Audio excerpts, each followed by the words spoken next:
ഈ കഥയിൽ എങ്ങനെയാണ് ഈ പറയാനുള്ള കാര്യങ്ങൾ ഒളിപ്പിക്കുന്നത്? അതാണ് യഥാർത്ഥത്തിൽ എന്തിനാണ് നിങ്ങളൊരു നോവൽ എഴുതുന്നത് എന്ന ചോദ്യത്തിൽ നിന്നാണ് ഒളിപ്പിക്കുന്നതിൻ്റെ ആവശ്യകതയൊക്കെ വരുന്നത്. അപ്പോൾ ആടുജീവിതം എന്ന് പറയുന്ന നോവൽ എഴുതുന്നത് നജീബ് എന്ന് പറയുന്ന ആളുടെ കഥ പറയുന്നതിന് വേണ്ടിയല്ല. അതിനപ്പുറത്തേക്ക് എനിക്ക് ഏകാന്തതയെക്കുറിച്ച് ചില കാര്യങ്ങൾ പറയാനുണ്ട്. ഒരു മനുഷ്യൻ ഒറ്റയ്ക്കാവുമ്പോഴുള്ള ദൈവത്തോടുള്ള പ്രാർത്ഥനകളെക്കുറിച്ച് പറയാനുണ്ട്. മനുഷ്യൻ ഒറ്റപ്പെടുമ്പോഴും പ്രതിസന്ധികളിൽ പെടുമ്പോഴും അവൻ്റെ പ്രത്യാശ വിടരുത് എന്ന ഒരാശയത്തെക്കുറിച്ച് പറയാനുണ്ട്. കഠിനമായ നിമിഷങ്ങളെ നമ്മൾ എങ്ങനെയാണ് ഒറ്റയ്ക്ക് താണ്ടേണ്ടത് എന്നതിനെക്കുറിച്ച് പറയാനുണ്ട്. മരുഭൂമിയെക്കുറിച്ച് പലത് പറയാനുണ്ട്. ഇതെല്ലാം പറയാനുള്ള ഒരു ഇടമെന്ന നിലയിലാണ് ഒരു നോവൽ നമ്മൾ സങ്കല്പിച്ചെടുക്കുന്നത്. സ്വാഭാവികമായിട്ടും അതാണ് നമ്മളുടെ മെയിൻ എയിം എന്നുള്ളത് കൊണ്ട് തന്നെ സ്വാഭാവികമായിട്ട് ഈ കഥയ്ക്കിടയിലൂടെ നമ്മുടെ പ്രധാനപ്പെട്ട പറയേണ്ട കാര്യങ്ങളെല്ലാം പറയും എന്നുള്ളതാണ്. അത് നിങ്ങൾക്കൊന്നും പറയാനില്ലാതെ ഒരു കഥ പറയുമ്പോഴാണ് യഥാർത്ഥത്തിൽ നിങ്ങൾക്ക് കഥ മാത്രം പറയേണ്ടി വരുന്നത്. നമ്മൾ കഥ പറയുന്നത് അതിനു വേണ്ടിയല്ല, മറ്റു ചില കാര്യങ്ങൾ പറയുന്നതിന് വേണ്ടിയാണ് എന്നുള്ളതാണ്. ഇപ്പോൾ ശരീരശാസ്ത്രം എന്ന് പറയുന്ന നോവൽ എടുക്കുമ്പം എനിക്ക് ആരോഗ്യരംഗത്ത് നടക്കുന്ന തട്ടിപ്പുകളെക്കുറിച്ച് പറയണം, അതിലുപരിയായി ആത്മീയ രംഗത്ത് നടക്കുന്ന തട്ടിപ്പിനെക്കുറിച്ച് പറയണം. അത് പറയാനുള്ള ഒരു വഴി എന്ന നിലയിലാണ് ശരീരശാസ്ത്രം എന്ന് പറയുന്ന ഒരു നോവലിൽ അതിൻ്റെ അകത്തെ കഥാപാത്രങ്ങൾ, അതിൻ്റെ കഥാസന്ദർഭം ഡൽഹി എന്ന് പറയുന്ന ഒരു ഭൂമിക ഒക്കെ സൃഷ്ടിച്ചുകൊണ്ട് വരുന്നത്. അപ്പം അങ്ങനെയല്ലാതെ ഡൽഹിയെ ബേസ് ചെയ്ത് നിങ്ങൾക്കൊരു കഥ പറയാനാണെങ്കിൽ നിങ്ങൾക്ക് ഇതൊന്നും ഉണ്ടാവില്ല. അപ്പം നമ്മളുടെ എയിം എന്താണെന്നുള്ളത് പ്രധാനപ്പെട്ടതായതുകൊണ്ട് സ്വാഭാവികമായിട്ടും പറയാനുള്ള കാര്യങ്ങൾ ഇതിനകത്ത് ഉൾച്ചേർന്ന് പോവും എന്നാണ് ഞാൻ വിചാരിക്കുന്നത്. പൊതുവേ ഒരു കഥ എഴുതുമ്പോൾ അതിൽ കഥാസന്ദർഭങ്ങളിൽ കഥാപാത്രങ്ങൾ പറഞ്ഞു പോകുന്ന പല കാര്യങ്ങൾക്കും എഴുത്തുകാരൻ ഉത്തരവാദിത്വം പറയേണ്ടതായിട്ട് വരുമല്ലോ. അപ്പോൾ അത് സ്വാഭാവികമായിട്ടും പല കോൺട്രവേഴ്സീസിലോട്ടൊക്കെ നയിക്കുകയും ചെയ്യും. അതൊക്കെ എഴുത്തിൽ ഇടയ്ക്കെങ്കിലും ഭയപ്പെടുത്തുന്നതാണോ?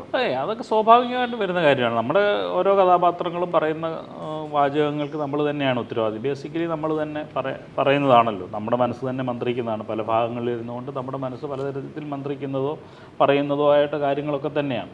അപ്പോൾ അതുകൊണ്ട് അത്തരം വിവാദങ്ങളെ ഓർത്ത് നമ്മൾ അത്ര പേടിക്കേണ്ട കാര്യമില്ല എന്നതോ എനിക്ക് തോന്നുന്നത്. കാരണം സമൂഹത്തിൻ്റെ പലതരത്തിലുള്ള മാനസിക ഭാവങ്ങളുള്ളവരെ, പലതരത്തിലുള്ള വിചാരമുള്ളവരെ, സംഘർഷങ്ങളുള്ളവരെയൊക്കെയാണ് നമ്മൾ അവതരിപ്പിക്കുന്നത്. അതിനകത്ത് ചിലപ്പോൾ പ്രണയം കടന്നു വന്നു വരാം, ലൈംഗികത കടന്നു വന്നു വരാം, മതം കടന്നു വന്നു വരാം, മതത്തിനെതിരെ സംസാരിക്കുന്നവർ വരുന്നുവെന്ന് വരാം, മതത്തിന് അനുകൂലമായി സംസാരിക്കുന്നവരുണ്ടാവുന്നുള്ള, രാഷ്ട്രീയം പറയുന്നവരുണ്ടാവാം, പലതരത്തിലുള്ള കാര്യം.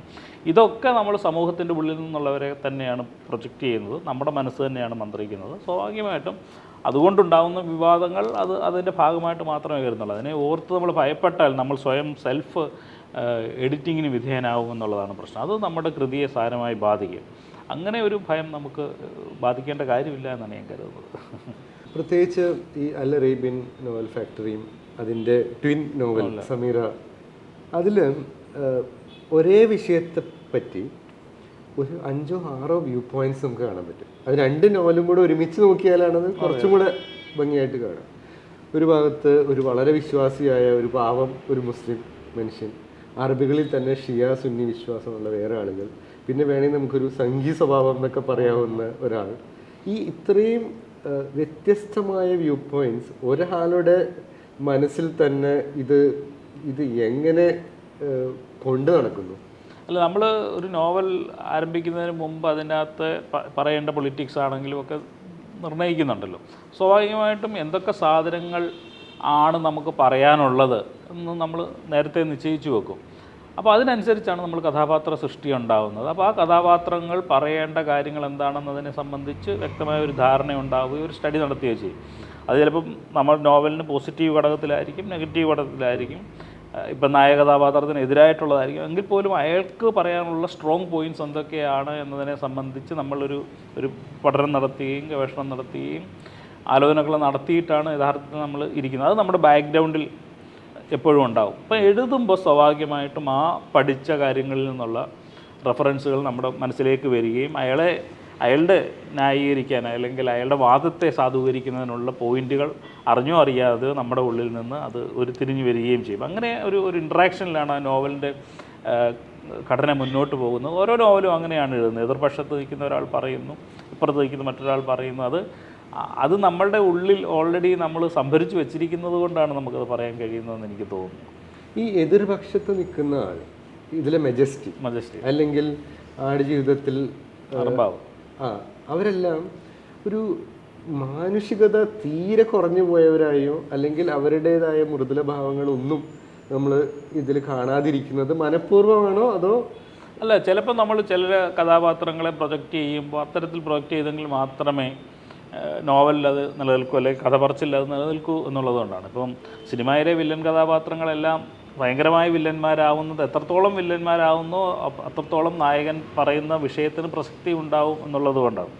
അപ്പോൾ നമ്മൾ ചിത്രകലയെക്കുറിച്ച് പറയുമ്പോൾ പറയും ആനയെ അതിൻ്റെ വലിയ രൂപത്തിലും ഈച്ചയെ അതിൻ്റെ ചെറിയ രൂപത്തിലും വരയ്ക്കാറില്ല ചിത്രകാരന്മാരെന്ന് പറയും. അപ്പോൾ ചില അത്യുക്തികളുണ്ടാവും, ചില ന്യൂനോക്തികളുണ്ടാവും. ഒരാനയെ നമ്മൾ കുറച്ച് ചെറുതായിട്ട് വരയ്ക്കുമായിരിക്കും, ആനയുടെ ആ വലുപ്പത്തിലല്ല വരയ്ക്കുന്നത്. ഒരു ഈച്ചയെ വരയ്ക്കുമ്പോൾ നമ്മൾ കുറേ കൂടെ വലുതാണ് എന്ന് പറയുന്നത് പോലെ കഥാപാത്രത്തിന് ചില ഉയർച്ചകളും താഴ്ചകളും ഒക്കെ ഉണ്ടാക്കി കൊടുക്കേണ്ടത് നമ്മുടെ മൊത്തം കഥ പറച്ചിലിന് പ്രധാനപ്പെട്ടതാണ് എന്നുള്ളത് കൊണ്ടാണ് അത്തരം സംഭവങ്ങൾ ഉണ്ടാകുന്നത്. അതിൻ്റെ അർത്ഥം അവർ സമ്പൂർണ്ണമായും മാനുഷിക വിരുദ്ധരാണെന്നല്ല. അവരുടെ സ്വകാര്യ ഇടങ്ങളിൽ ഈ പറയുന്ന എല്ലാ ഏകാധിപതികളും മനുഷ്യസ്നേഹികളും ഒക്കെയാണ്. പക്ഷേ ഇതര മനുഷ്യരോട് അതെങ്ങനെ പ്രവർത്തിക്കുന്നു എന്നത് മാത്രമാണ് പ്രധാനപ്പെട്ട കാര്യം. അവരുടെ കുടുംബത്തെ സ്നേഹിക്കുന്നുണ്ടാവും, അവരുടെ സമൂഹത്തെ സ്നേഹിക്കുന്നുണ്ടാവും, അവർക്ക് പ്രിയപ്പെട്ടവർക്ക് വളരെ പ്രിയപ്പെട്ടവരായിരിക്കും. നമ്മൾ ഈ വലിയ ഡോണുകളുടെയും ഒക്കെ കഥകളെടുത്ത് നോക്കിക്കഴിഞ്ഞാൽ അറിയാം, അവർ കുടുംബത്തിൽ വളരെ സ്നേഹമുള്ളവരും അവർക്ക് പ്രിയപ്പെട്ടവരെ വല്ലാതെ കരുതുന്നവരും ഒക്കെ ആയിരിക്കും. പക്ഷേ അവർ സമൂഹത്തോട് എന്ത് ചെയ്തു എന്നുള്ളൊരു ഒരു ചോദ്യം കൂടിയുണ്ട്. അതേ ഉള്ളൂ യഥാർത്ഥത്തിൽ കഥയിൽ പ്രധാനപ്പെട്ടത്. അവരുടെ കുടുംബസ്നേഹം പറയേണ്ടതില്ലെന്നാണ് ഞാൻ കരുതുന്നത്. സമീറ ഒരു പ്രത്യേക ക്യാരക്ടറായിട്ട് എനിക്ക് അനുഭവപ്പെട്ടു. കാരണം സ്വന്തം നിലനിൽപ്പ് അപകടത്തിലാവും അല്ലോ. കാരണം വിപ്ലവം വിജയിച്ചാൽ സമീറയുടെ ജോലി പോകും, സമീറയുടെ ജീവൻ പോലും ചിലപ്പോൾ പോയിട്ട് വരും. അപ്പോഴും ഇടയ്ക്ക് ഈ വിപ്ലവം വിജയിക്കട്ടെ എന്ന് ആഗ്രഹിക്കുകയും ചെയ്യും. ഇങ്ങനത്തെ ഒരു അങ്ങനെയുള്ള ക്യാരക്ടേഴ്സ് ജീവിതത്തിൽ നമ്മൾ കാണുന്നതാണോ? ഉണ്ട്. കാരണം ഞാൻ ആ നോവൽ എഴുതുന്നതിൻ്റെ പ്രധാനപ്പെട്ട കാരണം ഞാൻ ഗൾഫിലുണ്ടായിരുന്ന സമയത്ത്, ബഹറിലുണ്ടായിരുന്ന സമയത്താണ് ആ നോവൽ എഴുതുന്നത്, അല്ലെങ്കിൽ ഇതിൻ്റെ തുടക്കം കുറിക്കുന്നത്. ആ സമയത്താണല്ലോ ഈ അറബ് വസന്തം എന്ന് വിളിക്കുന്ന മുല്ലപ്പൂ വിപ്ലവം ഉണ്ടാകുന്നത് അറബ് രാജ്യങ്ങളിൽ. അതിൻ്റെ ഒരു അലയിൽ ഈ ബഹറിലും ഉണ്ടായിട്ടുണ്ട്. ബഹറിൽ വലിയ സമരങ്ങളുണ്ടാവുന്നതും പലരും പ്രശ്നങ്ങളിൽ പെടുന്നതും ഒക്കെ അനുഭവിക്കാൻ കഴിഞ്ഞു. അതിൻ്റെ ഒരു പശ്ചാത്തലത്തിൽ നിന്നുകൊണ്ടാണ് ഞാൻ ആ നോവൽ എഴുതുന്നത്. സ്വാഭാവികമായിട്ടും അറബ് ദേശീയതയെക്കുറിച്ച് പറയണമായിരുന്നു, അറബുകളുടെ രാഷ്ട്രീയത്തെക്കുറിച്ച് പറയണമെന്ന് ഏറെക്കാലമായി ആഗ്രഹിക്കുന്നുണ്ടായിരുന്നു. അറബിൻ്റെ പൊളിറ്റിക്സിൻ്റെ പല ഭാഗങ്ങൾ, ഷിയ സുന്നി ഇതൊക്കെ പറയണമെന്ന്. അപ്പോൾ സ്വാഭാവികമായിട്ടും നമ്മൾ അത്തരത്തിലുള്ള പല മനുഷ്യരെ കാണുകയും അവരോട് സംസാരിക്കുകയും ഒക്കെ ചെയ്തുകൊണ്ട് വരുന്ന ഒരു കാലത്തിലാണ് ഈ വിപ്ലവം സംഭവിക്കുന്നത്. അങ്ങനെ ആ പശ്ചാത്തലം തിരഞ്ഞെടുത്തു എന്നുള്ളത്. അപ്പോൾ മനുഷ്യൻ സ്വാഭാവികമായിട്ടും നമുക്ക് അനുകൂലമല്ലാത്ത ചില കാര്യങ്ങൾക്ക് വേണ്ടിയും ആഗ്രഹിക്കുമെന്നുള്ളതാണ്. മനസ്സിലായില്ലേ? ചില കാര്യങ്ങൾ അതിലും നന്മയുള്ള കാര്യമാണ് സംഭവിക്കാൻ പോകുന്നതെന്ന് പറയുമ്പോൾ ചിലപ്പോൾ അത് നമുക്ക് ദോഷകരമാണെങ്കിൽ പോലും അത് നടക്കട്ടെ എന്ന് വിചാരിക്കുന്ന മനുഷ്യർ ഈ ലോകത്തുണ്ടെന്നാണ് ഞാൻ വിചാരിക്കുന്നത്. അതിൻ്റെ ഒരു പ്രതിനിധിയായിട്ടാണ് സമീറ നിൽക്കുന്നത്. സമീറയുടെ ജീവിതത്തിൽ ചിലപ്പം വിപ്ലവം വിജയിച്ചാൽ ദുരന്തമാണ് സംഭവിക്കാൻ പോകുന്നതെങ്കിൽ പോലും മറ്റൊരു വലിയ വിഭാഗം ജനങ്ങൾക്ക് അത് ഉയർത്തെഴുന്നേൽപ്പിൻ്റെ ഒക്കെ പ്രതിഫലനമായതുകൊണ്ട് അത് സംഭവിക്കട്ടെ എന്ന് സമീറ വിചാരിക്കുന്നതാണ്. അങ്ങനെ മനുഷ്യരുണ്ടെന്നാണ് ഞാൻ വിചാരിക്കുന്നത്. മനുഷ്യർ നന്മയുള്ളവർ ഉണ്ട്. ബഹുഭൂരിപക്ഷം ഭൂമിയിൽ അങ്ങ് നന്മയുള്ളവരുണ്ടെന്നായിരുന്നു. നമ്മൾ എത്രയൊക്കെ മോശം പറഞ്ഞാലും നന്മയുള്ള മനുഷ്യരെ നമ്മൾ ഓരോ ഘട്ടത്തിലും നമ്മൾ വീണ്ടും വീണ്ടും കണ്ടുമുട്ടുന്നുണ്ട് എന്നുള്ളതാണ് യാഥാർത്ഥ്യം. അത് നമ്മൾ നാസി യുദ്ധകാലത്താണെങ്കിലും ഇന്ന് ഇന്ത്യയിൽ നടക്കുന്ന കാലത്താണെങ്കിലും ഇപ്പോഴും ഇവിടെ ഹിന്ദുത്വം എത്രയൊക്കെ പറഞ്ഞെന്ന് പറഞ്ഞാലും ഹിന്ദുക്കളാണ് അതിനെതിരെ ഏറ്റവും അധികം ശക്തമായി പോരാടുകയും ശക്തമായി നിലനിൽക്കുകയും ന്യൂനപക്ഷങ്ങൾക്ക് വേണ്ടി വാദിക്കുകയും ചെയ്തുകൊണ്ട് നിൽക്കുന്നതെന്ന് നമുക്കറിയാം. അപ്പം വ്യക്തി നേട്ടത്തേക്കാൾ വളരെ പ്രധാനപ്പെട്ടതാണ് സമൂഹത്തിൻ്റെ ഉന്നതി എന്ന് വിചാരിക്കുന്ന ധാരാളം ആൾക്കാരുണ്ടെന്ന് ഞാൻ കരുതുന്നു. ഇത്രയും കാലത്തെ എഴുത്തിൽ ഇപ്പോൾ വിമർശനങ്ങൾ കുറേ ഉണ്ടാവുമല്ലോ. അങ്ങനെ തട്ടിക്കളയാൻ പറ്റാത്ത എന്തെങ്കിലും ഒരു വിമർശനം ഉണ്ടാവും, ഇതിൽ എന്തെങ്കിലും സത്യമുണ്ടോ എന്ന് ഇടയ്ക്ക് സംശയിക്കുകയും എന്നാൽ അത് സത്യമായിരിക്കില്ല എന്ന് ഇടയ്ക്ക് ഇങ്ങനെ ഇതുപോലെ ഒരു ബാലൻസ് ഉണ്ടല്ലോ, അത് വേണോ ഇത് വേണോ എന്നുള്ള അങ്ങനത്തെ വിമർശനങ്ങൾ? അല്ല, വിമർശനങ്ങൾ പൊതുവെ ഉണ്ടാകുന്നത് സാഹിത്യ വിമർശനങ്ങളാണ് ഉണ്ടാകുന്നതിൽ നമ്മൾ അംഗീകരിക്കുന്നത്. അപ്പോൾ വിമർശനങ്ങൾ സ്വാഭാവികമായിട്ടും ചിലപ്പോൾ ആടുജീവിതത്തിൻ്റെ ഭാഷയെ സംബന്ധിച്ച് വിമർശനങ്ങൾ ഉണ്ടായിട്ടുണ്ട്. ഇത്രയും സിമ്പിളായിട്ടാണോ ഒരു നോവൽ പറയേണ്ടത്? ഇന്ന് മലയാള സാഹിത്യം വളരെ ഔന്നത്യത്തിൽ നിൽക്കുന്ന, ഭാഷാപരമായിട്ടൊക്കെ നിൽക്കുമ്പോൾ വളരെ സിമ്പിളായിട്ടൊരു കഥ പറഞ്ഞു എന്നുള്ളൊരു വിമർശനം ഉണ്ടായിട്ടുണ്ട്. അപ്പം ഞാനത് എന്നോട് തന്നെ പറയുന്നത് 5ാം ക്ലാസ്സുകാരനായ നജീബ് ഈ ഭാഷയിൽ പറഞ്ഞാൽ മതി, നമ്മൾ മറ്റു നോവലുകളിൽ ആ ഭാഷയിലല്ലല്ലോ പറയുന്നത്. അപ്പോൾ അത്തരത്തിലുള്ള വിമർശനങ്ങൾ ഭാഷാപരമായ വിമർശനങ്ങളാണ്. അതിനെ ഞാൻ അത്ര ഗൗരവമായി എടുക്കുന്നത്. കാരണം എനിക്ക് എൻ്റേതായ ന്യായീകരണങ്ങളുണ്ട് അതിനെ സംബന്ധിച്ച്. ഇപ്പം ഞാൻ അംഗീകരിച്ച ഒരു നല്ല വിമർശനം എന്താണെന്ന് ചോദിച്ചാൽ പി രാമൻ എന്ന് പറയുന്ന എഴുത്തുകാരനിൽ നിന്നുണ്ടായതാണ്. അദ്ദേഹം പറഞ്ഞത് ആടുജീവിതം വായിക്കുമ്പോൾ അതിനകത്ത് ഒരു എന്ന് പറയുന്ന അക്ഷരം വളരെയധികം ഉണ്ട്. വളരെ സൂക്ഷ്മമായ വായനയാണ്. ഞാൻ തന്നെ വായിച്ച് നോക്കിയപ്പോൾ ശരിയാണ്. ചിലപ്പം ഇടയ്ക്കുള്ള 1, 2, 10 ഒരു വെട്ടിയാലും ആ നോവലിന് കുഴപ്പം പറ്റില്ല. അപ്പോൾ അത്ര സൂക്ഷ്മമായ വായനകളെ നമ്മൾ അംഗീകരിക്കുകയും ഇഷ്ടപ്പെടുകയും ചെയ്യുന്നു. അല്ലാതെ വെറുതെ പെരിഫറലായി എന്തെങ്കിലുമൊക്കെ പറയുന്ന കാര്യത്തെ നമ്മൾ അംഗീകരിക്കുകയോ അല്ലെങ്കിൽ അതൊരു പ്രശ്നമായി കരുതുകയോ ചെയ്യേണ്ട. കാരണം 100 വായനക്കാരുണ്ടെങ്കിൽ 100 തരം വായനകളും 100 തരം ഇഷ്ടങ്ങളും 100 തരം അഭിപ്രായങ്ങളും ഉണ്ടാവും. അത് സ്വാഭാവികമാണ്. അത് നമ്മുടെ വായനയ്ക്ക് കൂടുതൽ ഗുണകരമാവുകയുള്ളൂ. നിങ്ങളൊരു അഭിപ്രായം പറയുമ്പോൾ അനുകൂലമാവട്ടെ ഗുണകരമാവട്ടെ, അവിടെ നിങ്ങൾ എൻ്റെ പേര് പരാമർശിക്കുകയോ നിങ്ങൾ എൻ്റെ കൃതിയെക്കുറിച്ച് പരാമർശിക്കുകയോ അത് മറ്റൊരു വായനക്കാരിലേക്ക് ആ പേരെത്തിക്കുകയോ ഒക്കെയാണ് ചെയ്യുന്നത്. അതുകൊണ്ട് അത് സംഭവിക്കട്ടെ എന്ന് തന്നെയാണ് വിചാരിക്കുന്നത്. ഈ സാധാരണക്കാർ വളരെയധികം വായിച്ചൊരു പുസ്തകമാണ് ആടുജീവിതം. അതിനുശേഷം പല ക്രിയേറ്റീവായിട്ടുള്ള ആളുകളുടെയും, ഞാൻ ഇത് സാറിന് ഉണ്ടോയെന്നറിയില്ല, ഒരു ഭയം എന്ന് പറയുന്നത് എൻ്റെ ഏറ്റവും നല്ല ജോലി, ഏറ്റവും നല്ല വർക്ക് എൻ്റെ പുറകിലാണോ എന്നൊരു ഭയം ഉള്ളതായിട്ട് കേട്ടിട്ടുണ്ട്. അങ്ങനെ ഒരു ഭയം സാറിനുണ്ടോ? അല്ല, അങ്ങനെ ഭയം ഉണ്ടായിരുന്നെങ്കിൽ ഞാൻ ആടുജീവിതത്തിന് ശേഷം ഒന്നും എഴുതില്ലായിരുന്നു. മനസ്സിലായില്ല. ആടുജീവിതം ആണ് എൻ്റെ മാസ്റ്റർ പീസെന്നോ അതാണ് എൻ്റെ ഏറ്റവും പ്രധാനപ്പെട്ട കൃതിയെന്നോ എനിക്ക് വിചാരം ഉണ്ടാവുകയോ അതിനെ സംബന്ധിച്ച് ഭയം ഉണ്ടാവുകയെങ്കിൽ ഞാൻ അവിടെ തന്നെ സ്റ്റക്കായി നിന്നേനെ. ആടുജീവിതം എഴുതി കഴിഞ്ഞതോടുകൂടി എൻ്റെ ഉത്തരവാദിത്തം കഴിയാതെ എത്ര ഇതിൽ പോയാലും എന്നെ ബാധിക്കുന്ന പ്രശ്നമല്ല എന്ന് വിചാരിക്കുകയും എൻ്റെ പ്രധാനപ്പെട്ട പ്രശ്നം അടുത്ത നോവൽ എഴുതുക, അടുത്ത ഒരു ക്രിയേറ്റീവ് വർക്ക് സമർപ്പിക്കുക എന്നുള്ളത്. അതുകൊണ്ടാണ് ഞാൻ 3 വർഷം കഴിഞ്ഞപ്പോൾ മഞ്ഞവെയിൽ മരണങ്ങൾ എഴുതുന്നത്. മഞ്ഞവെയിൽ മരണങ്ങൾ എഴുതുന്നു. അതിനുശേഷം അതും എന്നെങ്കിൽ ഒരുപക്ഷെ പരക്കെ വായിക്കപ്പെട്ട കൃതികളിലൊന്നാണ്. ഞാൻ അവിടെ നിന്നില്ല, ഞാൻ അടുത്ത കൃതികളിലേക്ക് പോവുകയാണ് ചെയ്തത്. അപ്പോൾ അങ്ങനെ നമ്മൾ ഒരു എഴുത്തുകാരൻ എന്ന നിലയിൽ സർഗാത്മക മേഖലയിൽ നിൽക്കുന്ന ഒരാളെ സംബന്ധിച്ചിടത്തോളം അയാളെ സംബന്ധിച്ച് പാസ്റ്റ് അല്ല അയാളുടെ പ്രധാനപ്പെട്ട, അയാൾക്ക് വരാനുള്ളതാണ് ഏറ്റവും പ്രധാനപ്പെട്ടതെന്ന് വിചാരിക്കുന്നതാണ്. ഓരോ പുതിയ കൃതി എഴുതുമ്പോഴും എന്നെ സംബന്ധിച്ച് അതാണ് ഏറ്റവും പ്രധാനപ്പെട്ട കൃതി എഴുതുന്ന നിമിഷം വരെ എന്നാണ് ഞാൻ കരുതുന്നത്. ആ ഉത്തരവാദിത്വത്തോടു കൂടിയും ആ ആഗ്രഹത്തോടു കൂടിയാണ് നിരന്തരം എഴുതുന്നത്. അതുകൊണ്ട് ആടുജീവിതം എനിക്കൊരു വലിയ ഭാരമായി തോന്നിയിട്ടില്ല. ആടുജീവിതത്തിൻ്റെ വിജയം എനിക്കൊരു വലിയ ഭാരമായി തോന്നിയിട്ടില്ല. പിന്നെ പരക്കെ വായിക്കപ്പെട്ടു എന്നത് ഒഴികെയാൽ യഥാർത്ഥത്തിൽ മറ്റ് കൃതികൾ അത്തരത്തിൽ തന്നെ വായിക്കപ്പെട്ടിട്ടുണ്ട് എന്നുള്ളതാണ്. ഇപ്പോൾ മഞ്ഞവെയിൽ മരണങ്ങൾ ഭയങ്കരമായ ഒരു യുവതലമുറയ്ക്ക് ആടുജീവിതത്തേക്കാൾ വായിക്കുമ്പോൾ ഇഷ്ടപ്പെട്ടതെന്ന് പറയുന്ന ഒരു പുസ്തകമാണ്. പൊളിറ്റിക്സ് ശ്രദ്ധിക്കുന്നവരെ സംബന്ധിച്ചിടത്തോളം അൽ അറേബ്യൻ നോവൽ ഫാക്ടറിയോ മുല്ലപ്പൂ നിറവളോ പേരുകളായിരിക്കും. പ്രാദേശിക രാഷ്ട്രീയം ശ്രദ്ധിക്കുകയോ അല്ലെങ്കിൽ പ്രാദേശിക വിഷയങ്ങൾ ഇഷ്ടപ്പെടുന്നവർ മാന്തളിലെ 20 കമ്മ്യൂണിസ്റ്റ് വർഷങ്ങളാണെന്ന് പറയും. അതല്ല, പ്രവാസവുമായി ബന്ധപ്പെട്ട് നേഴ്സുമാരുടെ കഥ ആണെന്ന് പറയുമ്പോൾ അതുമായി ബന്ധപ്പെട്ട് നിശബ്ദ സഞ്ചാരങ്ങളാണെന്ന് പറയാം. അങ്ങനെ എന്നെ സംബന്ധിച്ചിടത്തോളം ഞാൻ ഒരു കൃതിയിൽ തളച്ചിടപ്പെട്ട ഒരു എഴുത്തുകാരനായിട്ട് എനിക്ക് തന്നെ തോന്നിയിട്ടില്ല. പലതരത്തിൽ എൻ്റെ പുരസ്കാരങ്ങൾ തന്നെ, ഇപ്പോൾ JCB പുരസ്കാരം കിട്ടിയത് മുല്ലപ്പൂ നിറമുള്ള പാലുകൾക്കാണ്, വയലാർ അവാർഡ് കിട്ടിയത് മാന്തളിനാണ്, അങ്ങനെ അല്ലെങ്കിൽ മുഹമ്മദ് ഹനീഫ് അവാർഡ് കിട്ടിയത് മഞ്ഞവെയിൽ മരണങ്ങൾക്ക്. അപ്പം പല കൃതികളിലായിട്ടാണ് എൻ്റെ പുരസ്കാരങ്ങളും വായനക്കാരുടെ ഇഷ്ടങ്ങളും ഒക്കെ ചിതറിക്കിടക്കുന്നതെന്നാണ് എനിക്ക് തോന്നുന്നത്. അതുകൊണ്ട് എനിക്ക് ആടുജീവിതം ഒരു ഭാരം അല്ല. ഒരു എഴുത്തുകാരനെ സംബന്ധിച്ചിടത്തോളം നമുക്കൊരു കണ്ടമാന ഇമാജിനേഷൻ വേണ്ട ഒരു ജോലിയാണ്. ഒരു സൃഷ്ടിപരമായിട്ടുള്ളൊരു അരാജകത്വം എന്നൊക്കെ പറയില്ലേ, ക്യാവസിലൂടെ കടന്നു പോവുകയും ചെയ്യണം. അതുപോലെ തന്നെ എഴുതാനുള്ളൊരു ഡിസിപ്ലിനും വേണം. ഇത് രണ്ടും ഒരാളിൽ തന്നെ ഇത്രയും വർഷങ്ങൾ നിലനിർത്തിക്കൊണ്ട് പോകാനായിട്ട് എന്തെങ്കിലും പ്രത്യേകമായിട്ട് ചെയ്യുന്നുണ്ടോ? ഒന്നും ചെയ്യാനില്ല. നമുക്ക് അതിനോടുള്ള അത്യഗാധമായ ഇഷ്ടം, താല്പര്യം മാത്രം മതി എന്നാണ് ഞാൻ വിചാരിക്കുന്നത്. അടുത്തത് എന്തെഴുതും അല്ലെങ്കിൽ അടുത്തത് എന്തെഴുതാനുള്ള ഒരു ത്വര, ഓരോ നിമിഷവും നമ്മൾ അതിനുവേണ്ടി ആകാംക്ഷാപൂർവ്വം നമ്മളോട് തന്നെ കാത്തിരിക്കുകയും അതിനുവേണ്ടി കഠിനാധ്വാനം ചെയ്യും, അതിനുവേണ്ടി യാത്ര ചെയ്യുകയും മനുഷ്യരെ കാണുകയും സ്റ്റഡി നടത്തുകയും ചെയ്യുന്ന ഒരു ഭ്രാന്തുണ്ടല്ലോ, ഒരു അഭിനിവേശം, അതങ്ങനെ തുടരുക മാത്രമാണ് ചെയ്യേണ്ടതെന്ന് എനിക്ക് തോന്നുന്നു. അങ്ങനെയാണെങ്കിൽ സ്വാഭാവികമായിട്ട് ഇത് സംഭവിക്കും. പിന്നെ ഈ സർഗാത്മകതയ്ക്ക് അങ്ങനെ ഒരു വലിയ കൈവശമൊന്നും ആവശ്യമില്ല. നമ്മൾക്ക് കുറേ കൂടി ഡിസിപ്ലിനാണ് വേണ്ടതെന്ന് എനിക്ക് തോന്നും. നമ്മൾ അന്വേഷിച്ച് പോവുക, കണ്ടെത്തുക, അതിന്മേൽ പണിയെടുക്കുക, കൃത്യമായി അത് ചെയ്യുക, എക്സിക്യൂട്ട് ചെയ്യുക എന്ന് പറയുന്ന ഒരു എഞ്ചിനീയറിംഗ് വർക്ക് അതിനകത്തുണ്ട് എന്നുള്ളതാണ്.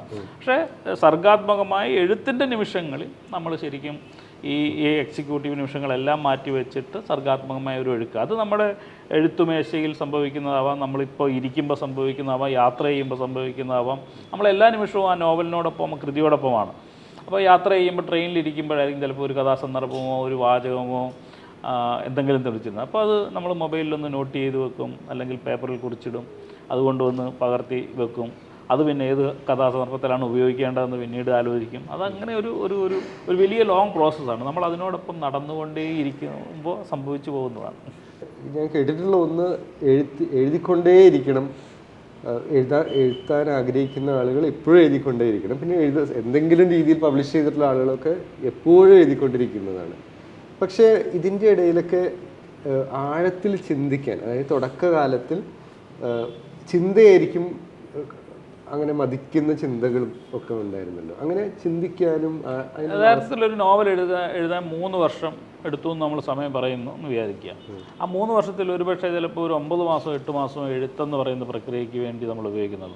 ബാക്കി മുഴുവൻ അതിനുവേണ്ടി ഉപയോഗിക്കുന്ന ചിന്തകളാണ് എന്നുള്ളതാണ്. ബാക്കി നമ്മൾ അതിനുവേണ്ടി കഥാപാത്രങ്ങൾ ചിന്തിക്കുന്നതാവാം, നമ്മൾ സന്ദർഭത്തിനിടയിൽ നമ്മൾ ചിന്തിക്കുന്നതാവാം. ഇതൊക്കെ നമ്മൾ വളരെ വളരെ ചെറിയ ചെറിയ കുറിപ്പുകളായി ഡയറികളിൽ എഴുതിയിടുകയും ഒരു വലിയ ചിന്തകളുടെ കളക്ഷൻ ഉണ്ടാക്കുകയും ചെയ്യും. അതിനുശേഷമാണ് പതിയെ നോവലിലേക്ക് വരികയും ഈ ചിന്തകളെയൊക്കെ ഏതൊക്കെ കഥാപാത്രങ്ങൾ പറയണം, അല്ലെങ്കിൽ ഏതൊക്കെ കഥാസന്ദർഭങ്ങളിൽ ഉൾപ്പെടുത്തണം, ഏത് അധ്യായത്തിൽ ഉൾപ്പെടണം എന്നൊക്കെ തീരുമാനിക്കുകയും പതിയെ ചെറിയ ചെറിയ ആ ചിന്തകൾക്ക് അപ്പുറത്തും ഇപ്പുറത്തും ഓരോ കാര്യങ്ങൾ ചിന്തകളെല്ലാം ഇങ്ങനെ അവിടെ എവിടെയൊക്കെ ശേഖരിച്ചു വെക്കുകയും പിന്നീട് അതിനെ അധ്യായങ്ങളാക്കി മാറ്റുകയും പിന്നീട് അധ്യായങ്ങൾ എവിടെ വരണമെന്ന് തീരുമാനിക്കുകയൊക്കെ ചെയ്യുന്ന ഒരു ലോങ് പ്രോസസ്സ്. ഇതൊരിക്കലും ലീനിയറായ ഒരു എഴുത്തല്ല. ഒരു നോവലും ഞാൻ ലീനിയറായി എഴുതിയിട്ടില്ല. വളരെ നോൺ ലീനിയറായി വരുന്ന ചിന്തകൾ പകർത്തി വെക്കുകയും പിന്നീട് അതിന് ലീനിയാരിറ്റി ഉണ്ടാക്കിയെടുക്കുകയാണ് ചെയ്യുന്നത്. അപ്പം അതൊരു ഒരു ഞാൻ പറഞ്ഞതുപോലെ ഒരു 3 വർഷത്തെ ഒരു 4 വർഷത്തെ പ്രോസസ്സിനിടയിൽ സംഭവിക്കുന്നതിൽ ബഹുഭൂരിപക്ഷവും ചിന്തകളാണെന്നുള്ളത്. അതുകൊണ്ടാണ് ചില ആശയങ്ങൾ നമ്മുടെ നോവലുകളിൽ അവിടെ എവിടെയാണ് ചിതറിക്കിടക്കുന്നത്. ചിന്തയ്ക്ക് വേണ്ടി തന്നെയാണ് കൂടുതൽ സമയം എടുക്കുന്നത്. ഈ ഒരു പ്രൊജക്ട് മാനേജ്മെൻറ്റിൻ്റെ ട്രെയിനിങ്ങും കുറേ ജോലിയൊക്കെ ചെയ്തിട്ടുള്ളതാണ്. ആ ട്രെയിനിങ് എന്തെങ്കിലും രീതിയിൽ എഴുത്തുകാരനെന്ന നിലയിൽ ഹെൽപ്പ് ചെയ്യുന്നുണ്ടോ? 100% എന്നാണ് ഞാൻ പറയുന്നത്. കാരണം ഒരു പ്രൊജക്റ്റ് എക്സിക്യൂട്ട് ചെയ്യുന്ന തരത്തിൽ തന്നെയാണ് ഒരു നോവൽ. നിങ്ങളൊരു കവിത എഴുതുമ്പോൾ അല്ലെങ്കിൽ ഒരു ചെറുകഥ എഴുതുമ്പോൾ ചിലപ്പോൾ അത്രയും ഒരു ടെക്നിക്കൽ സപ്പോർട്ട് നിങ്ങൾക്ക് വേണ്ടി വരില്ല. പക്ഷേ ഒരു നോവൽ എഴുതുമ്പോൾ ആ ടെക്നിക്കൽ സപ്പോർട്ട് വളരെയധികം പ്രയോജനം ചെയ്തിട്ടുണ്ടെന്നാണ് ഞാൻ കരുതുന്നത്. ചിലപ്പം ഞാൻ ആണെങ്കിൽ ഫ്ലോ ചാർട്ടൊക്കെ വരയ്ക്കുകയൊക്കെ ചെയ്യും നോവൽ എഴുതുമ്പോൾ. ഒരു കഥാപാത്രം അല്ലെങ്കിൽ എത്ര ഭാഗത്ത് വരുന്നുണ്ട് എന്ന് പറയുന്ന ഒരു സാധനം നമ്മൾ കൃത്യമായിട്ട് അടയാളപ്പെടുത്തി വെക്കും. അല്ലെങ്കിൽ ഇപ്പം അൽ അറേബ്യൻ നോവൽ ഫാക്ടറി എഴുതുമ്പം അറബ് വിപ്ലവത്തെക്കുറിച്ച് പറയുന്നത് എത്ര ഭാഗത്തേക്ക് വരുന്നുണ്ട്, പ്രണയത്തെക്കുറിച്ച് വരുന്നത് ഏതൊക്കെ ഭാഗത്ത് വരുന്നുണ്ട്, ഷിയ സുന്നി പ്രശ്നങ്ങളെക്കുറിച്ച് പറയുന്നത് എത്ര ഭാഗത്ത് വരുന്നുണ്ട്. ഇതൊക്കെ നമ്മൾ കൃത്യമായി രേഖപ്പെടുത്തിയിട്ട് നോക്കിയിട്ട് ഈ ചാപ്റ്ററുകളിൽ കൃത്യമായി പടർന്നു കിടക്കുന്നുണ്ടോ, അതിൻ്റെ അകലങ്ങൾ കൂടുതലാണോ കുറവാണോ എന്ന തരത്തിലേക്കൊക്കെ വരും. 2, നമ്മൾ ഈ കൺസ്ട്രക്ഷൻ മേഖലയിൽ നിൽക്കുമ്പോൾ നമുക്കറിയാവുന്ന ഒരു കാര്യമുണ്ട്. ഇപ്പോൾ ഒരു കെട്ടിടം പണിയും, ഗ്രൗണ്ട് ഫ്ലോർ മുഴുവൻ പണിഞ്ഞ് എല്ലാം റെഡിയാക്കി ടൈലിട്ട് ചെയ്തിട്ടല്ല നമ്മൾ മുകൾ പണിയുന്നത്. നമ്മൾ ഫുള്ള് സ്ട്രക്ചർ പണിയാണ്. 9 നില കെട്ടിടത്തിൻ്റെ അല്ലെങ്കിൽ 15 നില കെട്ടിടത്തിൻ്റെ മുഴുവൻ സ്ട്രക്ചർ പണിഞ്ഞിട്ട് ഒരു സൈഡിൽ നിന്ന് കട്ട് കെട്ടിക്കൊണ്ടിരിക്കും, ഒരിടത്ത് പ്ലാസ്റ്റർ നടന്നുകൊണ്ടിരിക്കും, ഒരിടത്ത് ഇലക്ട്രീഷ്യൻ പണി ചെയ്തുകൊണ്ടിരിക്കും, ഒരിടത്ത് പ്ലംബർ പണി ചെയ്തുകൊണ്ടിരിക്കും, ഒരിടത്തൊരു മൊക്ക ഫ്ലോർ ഉണ്ടാക്കും, അവിടെ എല്ലാം സെറ്റ് ചെയ്യും, താഴെ ടൈലിട്ട് വരും. അപ്പം ഇതുപോലെ തന്നെയാണ് നോവലിനെ സംബന്ധിച്ച് എന്നെ സംബന്ധിച്ച്. നോവൽ പല ഘട്ടങ്ങളിൽ എഴുതിക്കൊണ്ടിരിക്കും. ചിലപ്പം ഒരു ചാപ്റ്റർ നന്നായി മിനുക്കി എഴുതും, കുറച്ച് എന്നാൽ മറ്റൊരു ചാപ്റ്റർ വളരെയധികം വീക്കായി അവിടെ നിൽക്കുന്നതേ ഉള്ളൂ. നമുക്കറിയാം അത് സ്ട്രക്ചർ ലെവലിൽ നിൽക്കുന്നതേ ഉള്ളതാണ്. അത് പതിയെ അവിടേക്ക് പോകുമ്പോൾ അവിടെ എഴുതും. അതങ്ങനെ അങ്ങോട്ടും ഇങ്ങോട്ടും മാറ്റി മിനുക്കി ഇങ്ങനെ പലതവണ മാറ്റി എഴുതിയും തിരുത്തി എഴുതിയും നമുക്കറിയാം എന്താണ് നമ്മുടെ നോവലിൻ്റെ മൊത്തം ഘടന എന്നറിയാം. അങ്ങനെ യഥാർത്ഥത്തിൽ ആ എഞ്ചിനീയറിംഗ് ബാക്ക്ഗ്രൗണ്ട് തന്നെ അതിനൊക്കെ വളരെയധികം സഹായിച്ചിട്ടുണ്ട് എന്നാണ് ഞാൻ കരുതുന്നത്. ഇതിൻ്റെ ഇടയിൽ ആരോടെങ്കിലും അഭിപ്രായങ്ങൾ ചോദിക്കാറോ, എന്തെങ്കിലും ഇൻപുട്സ്, കഥ അതിൻ്റെ ബേസ് ഫോമിൽ ആരോടെങ്കിലും സംസാരിക്കാറൊക്കെ ഉണ്ട്? ബേസ് ഫോമിൽ അങ്ങനെ സംസാരിക്കാറില്ല. ഇത് നമുക്ക് തന്നെ ഇഷ്ടപ്പെടണം. ഒന്ന് അതിൻ്റെ സാധ്യത എത്രയെന്ന് ആലോചിക്കാം. നമുക്ക് നമ്മുടെ മനസ്സിലേക്ക് ഒരു ആശയം വരുന്നു. ഇപ്പം നിശബ്ദ സഞ്ചാരങ്ങൾ എന്ന് പറയുന്ന നോവലിനെ കുറിച്ച് പറഞ്ഞാൽ നേഴ്സുമാരുടെ യാത്രകളെക്കുറിച്ചാണ്. 4 തലമുറ നേഴ്സുമാരുടെ യാത്രകളെക്കുറിച്ചാണ്. അപ്പോൾ അതിനകത്ത് ആദ്യമായിട്ട് 2ാം ലോകമഹായുദ്ധത്തിൽ പങ്കെടുക്കാൻ പോയിട്ടുള്ള മറിയാമ്മ എന്ന് പറയുന്ന ഒരു സ്ത്രീയെക്കുറിച്ച് തുടങ്ങുകയാണ്. അപ്പോൾ ആ ഒരു പോയിന്റിൽ നിന്നാണ് നമ്മൾ വിചാരിക്കുന്നത് 2ാം ലോകമഹായുദ്ധത്തിൽ പോയിട്ടുള്ള നേഴ്സിൻ്റെ നോവൽ എഴുതാമെന്ന് പറയും. അപ്പോൾ അതിൽ നിന്ന് നമ്മൾ വിചാരിക്കുന്നു അതിനെ ഏതൊക്കെ തരത്തിൽ ഡെവലപ്പ് ചെയ്തെടുക്കാം എന്ന് വിചാരിക്കുന്നു. അപ്പോൾ സ്വാഭാവികമായിട്ടും വിചാരിക്കുന്നു കേരളത്തിൻ്റെ പശ്ചാത്തലത്തിൽ, പ്രത്യേകിച്ച് മധ്യ തിരുവിതാംകൂറിൻ്റെ പശ്ചാത്തലത്തിൽ ധാരാളം നേഴ്സുമാരുണ്ട്, പല തലമുറ നേഴ്സുമാരുണ്ട്. അപ്പോൾ പല തലമുറ നേഴ്സുമാരുടെ മാറ്റങ്ങൾ, അവരുടെ യാത്രകൾ, ഇപ്പോൾ അന്ന് സിംഗപ്പൂരിലേക്ക് പോയടത്ത് നിന്ന് പിന്നീട് യൂറോപ്പിലേക്ക് പോകുന്നവർ, അമേരിക്കയിലേക്ക് പോയവർ, ഗൾഫിലേക്ക് പോയവർ, ഇപ്പോൾ ഓസ്ട്രേലിയയിലേക്ക് പോകുന്ന ഒരു വലിയ തലമുറയുണ്ട്. ഇവരെ എല്ലാം കോർത്തിണക്കാനുള്ള സാധ്യതകളുണ്ട്. 2ാം ലോകത്തിൽ പങ്കെടുത്ത പുരുഷന്മാരുടെ അനുഭവങ്ങൾ എഴുതാം. ആഫ്രിക്കയിലേക്ക് പോയതിനെക്കുറിച്ച് എഴുതുന്നുണ്ട്. അപ്പോൾ ആഫ്രിക്കയിലെ അനുഭവങ്ങൾ എഴുതാം. അത് കളക്ട് ചെയ്യാം, യൂറോപ്പിലേക്ക് പോയ ആദ്യകാല നഴ്സുമാരുടെ അനുഭവങ്ങൾ കളക്ട് ചെയ്യാം, അമേരിക്കയിലേക്ക് പോയ സാധനം. അപ്പം നമ്മളിതിനെ പതിയെ ഡെവലപ്പ് ചെയ്ത് കൊണ്ടുവരികയാണ്. ആ സാധ്യത ആലോചിക്കുമ്പോൾ അത് എത്രത്തോളം വലുതാവാൻ അതിന് കഴിയുമെന്ന് നമ്മൾ മനസ്സിലാക്കുന്നിടത്താണ് നമ്മൾ അന്വേഷണം പലതരത്തിൽ തുടങ്ങും. ആ ഘട്ടത്തിൽ നമ്മൾ പലരോടും ചോദിക്കും, പലരെ കാണും. ഇപ്പോൾ ഗൾഫിൽ പോയൊരു നേഴ്സിനോട് ചോദിക്കും, നിങ്ങളുടെ അനുഭവങ്ങൾ പറ, ആദ്യമായിട്ട് പോയപ്പോൾ എങ്ങനെയായിരുന്നു, അവിടെ അനുഭവപ്പെട്ടത് എങ്ങനെയാണ്. അല്ലെങ്കിൽ യൂറോപ്പിൽ ആദ്യമായിട്ട് ജർമ്മനിയിൽ പോയ നേഴ്സുമാരുടെ അനുഭവങ്ങൾ തേടിപ്പിടിക്കുന്നു. അപ്പോൾ ഈ നോവലിൻ്റെ ആവശ്യത്തിന് വേണ്ടി ഞാനൊരു ഡോക്യുമെൻ്ററി ഉണ്ട്, അന്ന് പോയിട്ടുള്ള നേഴ്സുമാർ പറഞ്ഞ അനുഭവങ്ങൾ. അത് നമുക്ക് വളരെ ഗുണം ചെയ്യും. അപ്പോൾ അങ്ങനെയുള്ള ഒരു സെർച്ചിങ് ഘട്ടത്തിൽ നമ്മൾ പലരോട് പല കാര്യങ്ങൾ ചോദിക്കുക എന്നുള്ളതല്ല, നമ്മുടെ ആശയ രൂപീകരണം നമ്മളുടെ മാത്രം ബോധ്യത്തിൽ നിന്നുണ്ടാകുന്നതാണ്. ഒരു നോവലാവാൻ, മറ്റ് ആരും പറയാത്ത തരത്തിലുള്ള ഒരു നോവലാവാനുള്ള ഒരു സാധ്യതയുണ്ട് എന്നുള്ള ഒരു ഘട്ടത്തിലാണ് നമ്മൾ അവിടെ എത്തുന്നത്. ഈ കഥാപാത്രങ്ങൾ സൃഷ്ടിക്കുമ്പോൾ ഈ കഥാപാത്രങ്ങളിപ്പം പൊതുവെ ക്യാരക്ടർ ആർക്കിടൈപ്സ് എന്നൊക്കെ പറയുന്ന മാതിരിയുള്ള അങ്ങനെയുള്ള എന്തെങ്കിലും ടെക്നിക്കൽ സംഗതികളൊക്കെ ഉപയോഗിക്കും? അല്ല, ഞാൻ പറഞ്ഞില്ല, നമ്മൾ ആദ്യം കുറേ ആശയങ്ങളാണ് യഥാർത്ഥത്തിൽ ഉണ്ടാവുന്നത്. ഇന്ന കാര്യങ്ങൾ ഇപ്പം ഇതേ നോവൽ വെച്ച് പറഞ്ഞാൽ യൂറോപ്പിലേക്ക് പോയൊരു നേഴ്സുമാരുടെ കുറേ അനുഭവങ്ങൾ എൻ്റെ മുമ്പിലുണ്ട്. അതാര് പറയുമെന്ന് നമ്മൾ തീരുമാനിക്കുക. അപ്പോഴാണ് അവിടെ ഒരു ക്യാരക്ടറിനെ സൃഷ്ടിക്കുന്നത്. ഈ ക്യാരക്ടർ വന്നിട്ട് വേണം അവിടെ ഇത് പറയാൻ, അവരുടെ അനുഭവങ്ങളും ഒക്കെ പറയാൻ വേണ്ടി. അല്ലെങ്കിൽ ആഫ്രിക്കയിലേക്ക് പോയ ആൾക്കാർ, അപ്പോൾ അതാര് പറയും എന്ന് ചോദിക്കും. നമുക്ക് കുറേ അനുഭവങ്ങൾ ഞാൻ പറഞ്ഞില്ലേ കളക്ട് ചെയ്ത് വെച്ചിട്ടുണ്ട്. അപ്പോൾ അതിനുവേണ്ടി ഒരു ക്യാരക്ടറിനെ സൃഷ്ടിക്കുന്നു. ചിലപ്പോൾ ഇവരെ തമ്മിൽ കണക്ട് ചെയ്യാൻ ഒരു ക്യാരക്ടർ ഉണ്ടാവില്ല. ഇവരെ തമ്മിൽ എങ്ങനെ കണക്ട് ചെയ്യുമെന്ന് പറയുമ്പോഴാണ് ചിലപ്പം അദ്ദേഹത്തിൻ്റെ ഭർത്താവ് എന്ന നിലയിൽ ഒരു ക്യാരക്ടറിനെ കൊണ്ടുവരുന്നത്, അദ്ദേഹത്തിൻ്റെ സഹോദരിയായിരിക്കും മറ്റേ ക്യാരക്ടർ എന്ന് പറയുന്നത്. അങ്ങനെയാണ് ക്യാരക്ടർമാർ ഉണ്ടാക്കി വരുന്നത്. നമ്മളുടെ യഥാർത്ഥത്തിൽ ഞാൻ പറഞ്ഞില്ല, യഥാർത്ഥത്തിൽ നമുക്ക് പറയേണ്ട കാര്യങ്ങൾ പറയാൻ വേണ്ടിയുള്ള ആൾക്കാരെ സൃഷ്ടിക്കലാണ് കഥാപാത്രങ്ങൾ സ്വയം ഉണ്ടാകുന്നതല്ല. അവരുടെ സ്വഭാവങ്ങളെയൊക്കെ പറ്റി ഏത് സ്റ്റേജിലാണ്? അവരുടെ സ്വഭാവങ്ങളെ നിർണ്ണയിക്കുന്നത് ആ കഥയുമായി ബന്ധപ്പെട്ടാണ്. കഥ മുന്നോട്ട് പോകുമ്പം അവർക്ക് ചില സ്ട്രോങ് നിലപാടുകൾ ഉണ്ട്. ഇപ്പം ഉദാഹരണമായി ഇതേ നോവലിൽ തന്നെ ഉദാഹരണമായി പറയാൻ എളുപ്പമാണല്ലോ, അതുകൊണ്ടാണ്. ഇതേ നോവലിൽ വളരെ സ്ട്രോങ് ആയ ഒരു ക്യാരക്ടറുണ്ട്. അപ്പോൾ ആ സ്ട്രോങ് ആയ ക്യാരക്ടർ എന്ന് പറഞ്ഞാൽ എല്ലാത്തിനോടും അഡമൻ്റായി പെരുമാറുന്ന സ്ത്രീയാണ്, എല്ലാവരെയും ഭരിക്കാൻ ശ്രമിക്കുന്ന സ്ത്രീയാണ്. അപ്പോൾ അവർക്ക് അതിൻ്റേതായ ന്യായീകരണമുണ്ട്. ആ ന്യായീകരണം എവിടെ നിന്ന് വരുന്നതാണെന്ന് ചോദിച്ചാൽ, അവർ ഒരു ക്യാരക്ടർ, ആ ക്യാരക്ടർ വിവാഹം കഴിഞ്ഞ് പ്രഗ്നൻ്റ് ആവുന്ന സമയത്താണ് യഥാർത്ഥത്തിൽ വിദേശത്ത് പോകാൻ വേണ്ടി വിസ വരുന്നത്. അപ്പം കുഞ്ഞ് വേണോ വിസ വേണോ എന്ന് തീരുമാനിക്കുമ്പോൾ സ്വന്തം അമ്മ ഉൾപ്പെടെയുള്ളവർ പറയുന്നത് കുഞ്ഞിനെ കളഞ്ഞിട്ട് നീ വിദേശത്ത് പോയി കുടുംബം രക്ഷപ്പെടാൻ ഇതാണ് വഴി എന്ന് തീരുമാനിക്കുന്നിടത്ത് അവിടെ വെച്ചാണ് എൻ്റെ കുഞ്ഞിനെ നഷ്ടപ്പെടുത്തിയിട്ടാണ് ഞാൻ ഈ കുടുംബത്തെ രക്ഷപ്പെടുത്തിയതെന്ന് പറയുന്നത് എൻ്റെ അഡമൻ്റാണ്. അത് ഞാൻ യഥാർത്ഥത്തിൽ ആ ആശയത്തിൽ നിന്നാണ് കഥാപാത്രത്തെ സൃഷ്ടിക്കുന്നത്. അത് ഒരാൾ പറഞ്ഞ ഒരു അനുഭവമാണ്, എൻ്റെ കുഞ്ഞിനെ നഷ്ടപ്പെടുത്തിയിട്ടാണ് ഞാൻ വിദേശത്ത് പോയെന്ന് പറയുമ്പോൾ അവരുടെ അനുഭവിച്ച സംഘർഷം ഒക്കെയുണ്ട്. അവരേതുതരം ക്യാരക്ടർ ആവും എന്ന് നമുക്ക് സ്വാഭാവികമായിട്ട് ഊഹിക്കാൻ പറ്റും. എന്തുകൊണ്ടാണ് അവരങ്ങനെ പലരും ഭയങ്കര അഡമൻ്റായിട്ടിരിക്കുന്നു, ദേഷ്യപ്പെടുന്നു, കുടുംബത്തിൽ അപ്രമാദിത്വം കാണിക്കുന്നു? അതിൻ്റെ പിന്നിൽ അവർക്കൊരു കഥയുണ്ട്, അവർക്കൊരു ജീവിതമുണ്ട്. അങ്ങനെയാണ് ക്യാരക്ടറിനെ ഡെവലപ്പ് ചെയ്യുന്നത്. അപ്പോൾ അവരുടെ അനുഭവങ്ങളുമായി ബന്ധപ്പെട്ടാണ് ഒരു ക്യാരക്ടർ ഡെവലപ്പ് ചെയ്ത് വരികയോ അവരുടെ സ്വഭാവം നമ്മൾ നിശ്ചയിക്കുകയോ ഒക്കെ ചെയ്യുന്നത്. രണ്ട്, അവരുടെ ക്ലാസ്, അവരുടെ സ്വഭാവ രീതി, അവർ ഇടപെടുന്ന മേഖല, അവരുടെ ജോലി, ഇതെല്ലാം ക്യാരക്ടറിന് വളരെ പ്രധാനപ്പെട്ടതാണ്. അവർ പറയുന്ന വാചകങ്ങൾക്കും അതൊക്കെ പ്രധാനപ്പെട്ടതാണെന്ന് ഞാൻ കരുതുന്നു. അവരുടെ സഹജമായ എന്തെങ്കിലും അങ്ങനെയൊക്കെ ഇല്ലേ? ചിലർ ജന്മന ഇങ്ങനെയാണ്, അങ്ങനെയൊക്കെ ചിന്തിക്കാറുണ്ട്. ചിലപ്പം ചില കഥാപാത്രങ്ങൾ എന്തുകൊണ്ടാണ് അങ്ങനെയെന്ന് ചോദിച്ചാൽ അവർ ജന്മന അങ്ങനെ ആയതുകൊണ്ടാണെന്നല്ലാതെ മറ്റൊരു വിശദീകരണവുമില്ല. കാരണം അവരങ്ങനെ ആയിത്തീരാൻ സാഹചര്യമില്ലെങ്കിൽ പോലും അവരങ്ങനെ ആയിത്തീരുന്നത് മനുഷ്യൻ്റെ ബേസിക് സ്വഭാവം കൊണ്ടാണ് എന്ന് നമ്മൾ സമാധാനിക്കുക പറ്റും. അത് ചിലപ്പം കഥയിൽ എവിടെയെങ്കിലും ഒരു ചെറിയ സൂചനയായിട്ട് പറഞ്ഞു പോകത്തേ ഉള്ളൂ. എഴുത്ത് പൂർത്തിയാക്കി കഴിഞ്ഞിട്ടും മനസ്സിൽ നിന്ന് വിട്ടുപോകാത്ത ഏതെങ്കിലും കഥാപാത്രങ്ങളുണ്ടോ? അങ്ങനെ വിട്ടുപോയില്ലെങ്കിൽ അത് വലിയൊരു എഴുത്തുകാരനെ സംബന്ധിച്ച് അതൊരു വലിയ ഭാരമാണ്. അത് ഉപേക്ഷിക്കുക എന്നുള്ളതാണ് പ്രധാനപ്പെട്ട കാര്യം. ഇപ്പോൾ ആനന്ദ് പറയുന്നൊരു കാര്യമുണ്ട്. ആനന്ദ് പറയുന്നത് എഴുത്തുകാർ നാടോടികളെ പോലെയാണ്. അവർ ഒരിടത്ത് ചെല്ലും, വിഭവങ്ങൾ ശേഖരിക്കും, അവിടുത്തെ കൂടാരം ഒഴിച്ച് അവർ പോകും. പിന്നെ അവിടുത്തെ ആ ദേശമൊന്നും അവരെ ബാധിക്കുന്ന പ്രശ്നമല്ല എന്ന് പറയുന്നത് പോലെ നമ്മൾ എഴുത്തുകാരെ സംബന്ധിച്ചിടത്തോളം നമ്മൾ പല കഥാപാത്രങ്ങളെ ശേഖരിക്കും, അതിന് എല്ലാം ഒരുക്കി കഥ പൂർത്തിയായി കഴിഞ്ഞാൽ പിന്നെ അവിടെ കുടുങ്ങിക്കിടക്കേണ്ട കാര്യമില്ല എന്നാണ് എനിക്ക് തോന്നുന്നത്. പക്ഷേ അങ്ങനെ തോന്നിയാൽ ഒരു പക്ഷേ അങ്ങനെ എന്നോട് നിന്ന് വീണ്ടും ചോദിച്ചാൽ അങ്ങനെ കുടുങ്ങിക്കിടക്കുന്ന കഥാപാത്രം മാന്തളിലെ മോഹനൻ എന്ന് പറയുന്ന കഥാപാത്രമായിരിക്കും 20 കമ്മ്യൂണിസ്റ്റ് വർഷങ്ങളിലെ. കാരണം അത് എൻ്റെ ബാല്യവുമായിട്ടും എൻ്റെ കൗമാരവുമായിട്ടും ഒക്കെ വളരെയധികം ചേർന്ന് കിടക്കുന്നൊരു ക്യാരക്ടറായതുകൊണ്ട് സ്വാഭാവികമായിട്ടും ആ ക്യാരക്ടറിനോട്, ആ ബാല്യത്തിനോട്, ആ ആ ജീവിതത്തിനോടൊക്കെയുള്ള ഒരു താല്പര്യമുണ്ടെങ്കിൽ പോലും അത് എന്നെ അഗാധമായി ഹോണ്ട് ചെയ്യുന്നൊന്നുമില്ല.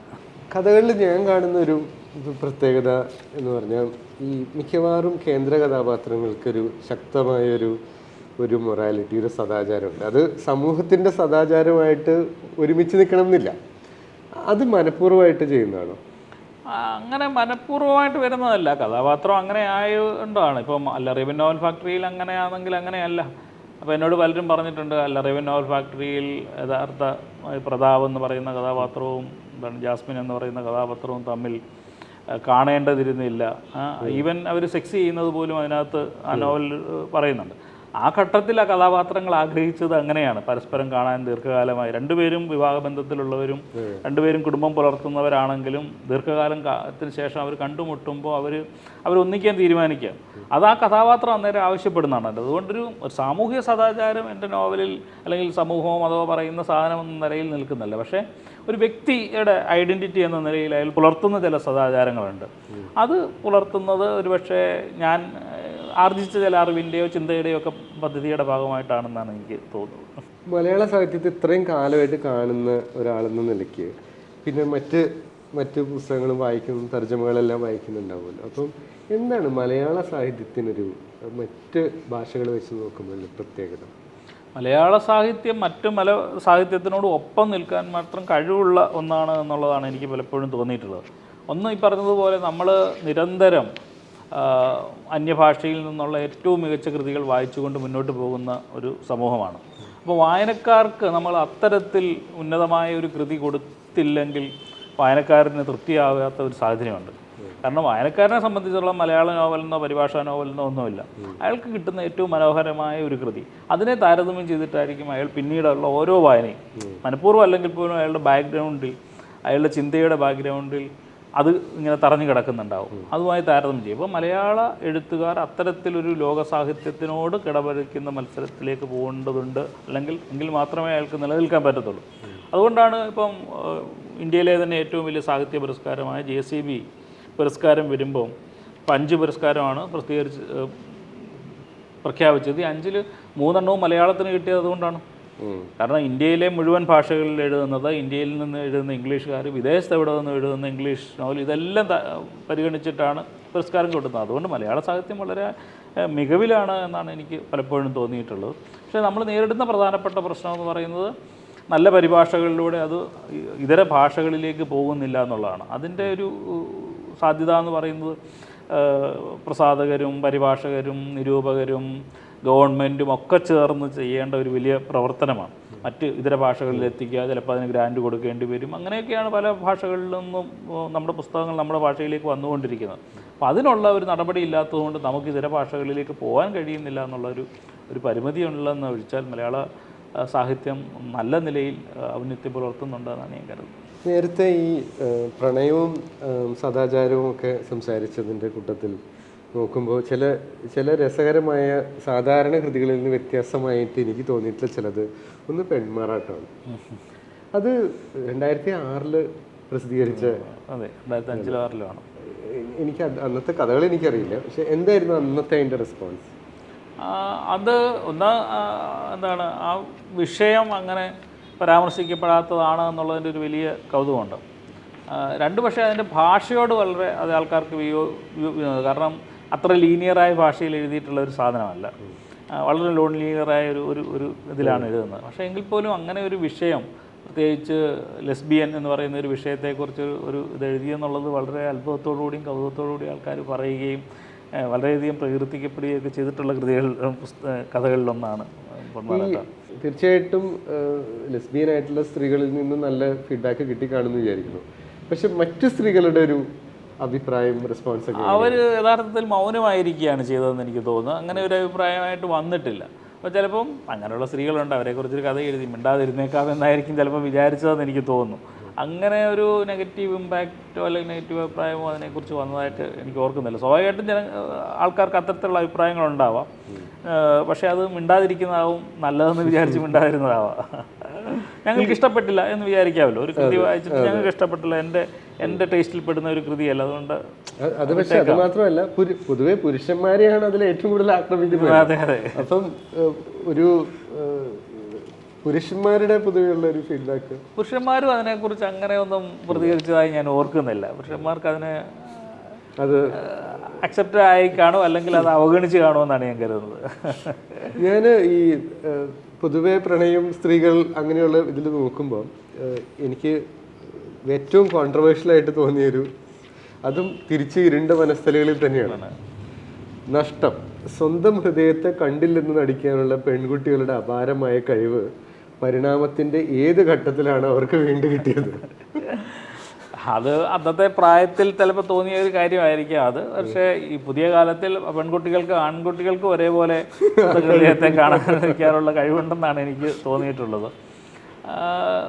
പ്രണയം, അതിൻ്റെ ജൈവികത ഒക്കെ നമ്മൾ ആലോചിക്കുമ്പോൾ പലരും വളരെ തീക്ഷ്ണമായ പ്രണയത്തിൽ നിന്ന് വളരെ നിസ്സാരമായ കാരണങ്ങളാൽ ഇറങ്ങിപ്പോകുന്നതൊക്കെ നമ്മൾ കണ്ടിട്ടുണ്ട്.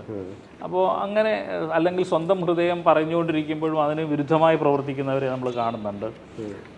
സ്വന്തം ഇഷ്ടം ഒരാളോടാണെന്ന് വിചാരിക്കുമ്പോൾ പോലും വീട്ടുകാരുടെ മാത്രം നിർബന്ധത്തിന് വിവാഹത്തിലേക്ക് ഇറങ്ങിപ്പോകുന്നവരെ നമ്മൾ കാണുന്നുണ്ട്. അപ്പോൾ അങ്ങനെ സ്വന്തം ഹൃദയം, അത് പരിണാമത്തിൽ കിട്ടിയതായിരിക്കില്ല, അന്നത്തെ സാഹചര്യം. അതെ പറഞ്ഞു, അന്നത്തെ പ്രായത്തിന്റെയും അന്നത്തെ സാഹചര്യത്തിന്റെയും അനുഭവങ്ങളുടെയും ഒക്കെ പശ്ചാത്തലത്തിൽ തോന്നിയിട്ടുള്ള ഒരു വാചകമായിരിക്കും അതെന്നാണ് എനിക്ക് തോന്നിയിട്ടുള്ളത്. ഇതില് ചില കാര്യങ്ങൾ എന്ന് വെച്ചാൽ ഇത്രയും വർഷങ്ങളായല്ലോ, അപ്പൊ അതിൽ മാറ്റങ്ങൾ എന്തെങ്കിലും ഉണ്ടോ, എന്തെങ്കിലും കൂട്ടിച്ചേർക്കാനുണ്ടോ എന്ന് അറിയാൻ വേണ്ടിയിട്ടാണ്. ഈശ്വരനുണ്ട് എന്ന് തെളിയിക്കുക നമ്മുടെ ആവശ്യമല്ല, അത് ഈശ്വരന്റെ തന്നെ ഉത്തരവാദിത്തമാണ്. തീർച്ചയായിട്ടും അത് ഈശ്വരന്റെ മാത്രം ഉത്തരവാദിത്തമാണ്, നമ്മുടെ അല്ലെന്നാണ് തന്നെയാണ് ഞാൻ വിചാരിക്കുന്നത്. അതിൽ വ്യത്യാസമില്ല, അതിനൊരു വ്യത്യാസവും ഇല്ല. കാരണം നമ്മൾ സമൂഹത്തിലെ പല കാര്യങ്ങളും കാണുമ്പോൾ, പ്രത്യേകിച്ച് സാധാരണക്കാർ തീക്ഷ്ണ ദുഃഖങ്ങളിൽ പെടുമ്പോൾ, യുദ്ധങ്ങൾ കാണുമ്പോൾ, ആഭ്യന്തര കലാപങ്ങൾ കാണുമ്പോൾ, ബലഹീനരും ദുർബലരുമായ മനുഷ്യർ കഷ്ടങ്ങളിലും പ്രയാസങ്ങളിലും പെടുമ്പോൾ നമ്മൾ ദുഷ്ടന്മാരെന്ന് വിചാരിക്കുന്ന ചില മനുഷ്യർ വളരെയധികം അഭിവൃദ്ധിപ്പെടുകയും നമ്മൾ നല്ല മനുഷ്യരെന്ന് വിചാരിക്കുന്നവർ എന്തിനാണ് വീണ്ടും വീണ്ടും ഈ പ്രശ്നങ്ങളിൽ നിന്ന് പ്രശ്നങ്ങളിലേക്ക് മാത്രം പോകുന്നത് എന്നൊക്കെ തോന്നുമ്പോൾ നമ്മൾ വിചാരിക്കും ഈശ്വരനുണ്ടെന്ന് തെളിയിക്കുക അയാളുടെ മാത്രം ഉത്തരവാദിത്തമാണ്, നമ്മുടെ ഉത്തരവാദിത്തമല്ലെന്ന്. നേരത്തെ ഈശ്വരവിശ്വാസവുമായിട്ട് ബന്ധപ്പെട്ട് മരണഭയത്തെ പറ്റി പറഞ്ഞു. പക്ഷെ മരണത്തെ പറ്റിയുള്ള അതിലും രസമാണ്. എല്ലാ ചിത്രങ്ങളും മാഞ്ഞില്ലാതായി കഴിയുമ്പോൾ അനന്തമായൊരു നിർവൃതി, ഇതാണ് മരണം, പേടിക്കാനില്ല. എന്തൊരു ലാഘവത്വം, എന്തൊരു മുതലത. സ്വാഭാവികമായിട്ടും ഞാൻ മരണത്തെക്കുറിച്ച് അങ്ങനെയാണ് കാണുന്നത്. കാരണം നമ്മൾ ജനിക്കുന്നതിന് മുമ്പ്, ഞാൻ 1971 ആണ് എൻ്റെ ജനനം. ജനിക്കുന്നതിന് മുമ്പ് നമ്മൾ എവിടെയായിരുന്നു, നമ്മളെന്ത് ലാഘവത്തിലായിരുന്നു എന്ന് നമ്മൾ ആലോചിക്കുക. ഇപ്പോൾ ഇന്ത്യ സ്വാതന്ത്ര്യം പ്രാപിക്കുമ്പോൾ, രണ്ടാം ലോകമഹായുദ്ധം നടക്കുമ്പോൾ, അല്ലെങ്കിൽ 1965 ഇന്ത്യ പാകിസ്ഥാൻ യുദ്ധം നടക്കുമ്പോൾ നമുക്കെന്തായിരുന്നു പ്രശ്നം, അല്ലെങ്കിൽ നമ്മൾ എവിടെയായിരുന്നു എന്നുള്ളൊരു ചോദ്യം ഉണ്ടല്ലോ.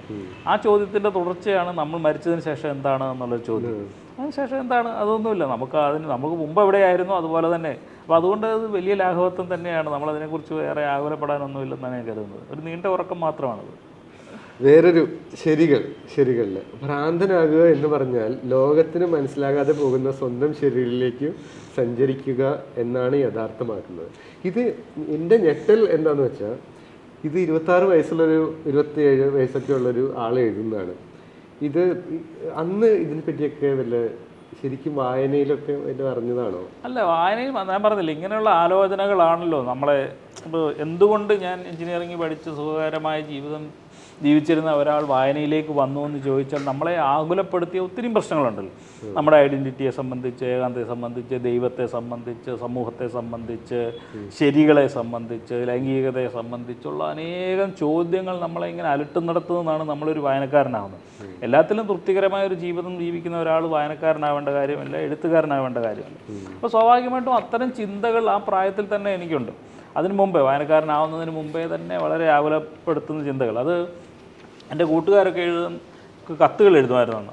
അന്ന് എന്നോട് പറയുന്നത്, ഇപ്പോഴും കൂട്ടുകാർ പറയും, അന്ന് നീ എഴുതിയ കത്തുകൾ ഇപ്പോഴും വായിക്കാൻ വളരെ മനോഹരമാണ്, അതിനകത്ത് ഇത്തരം ചില ആശയങ്ങൾ, ഇത്തരം ചില ആകുലതകൾ എപ്പോഴും പങ്കുവച്ചിട്ടുണ്ടെന്ന്.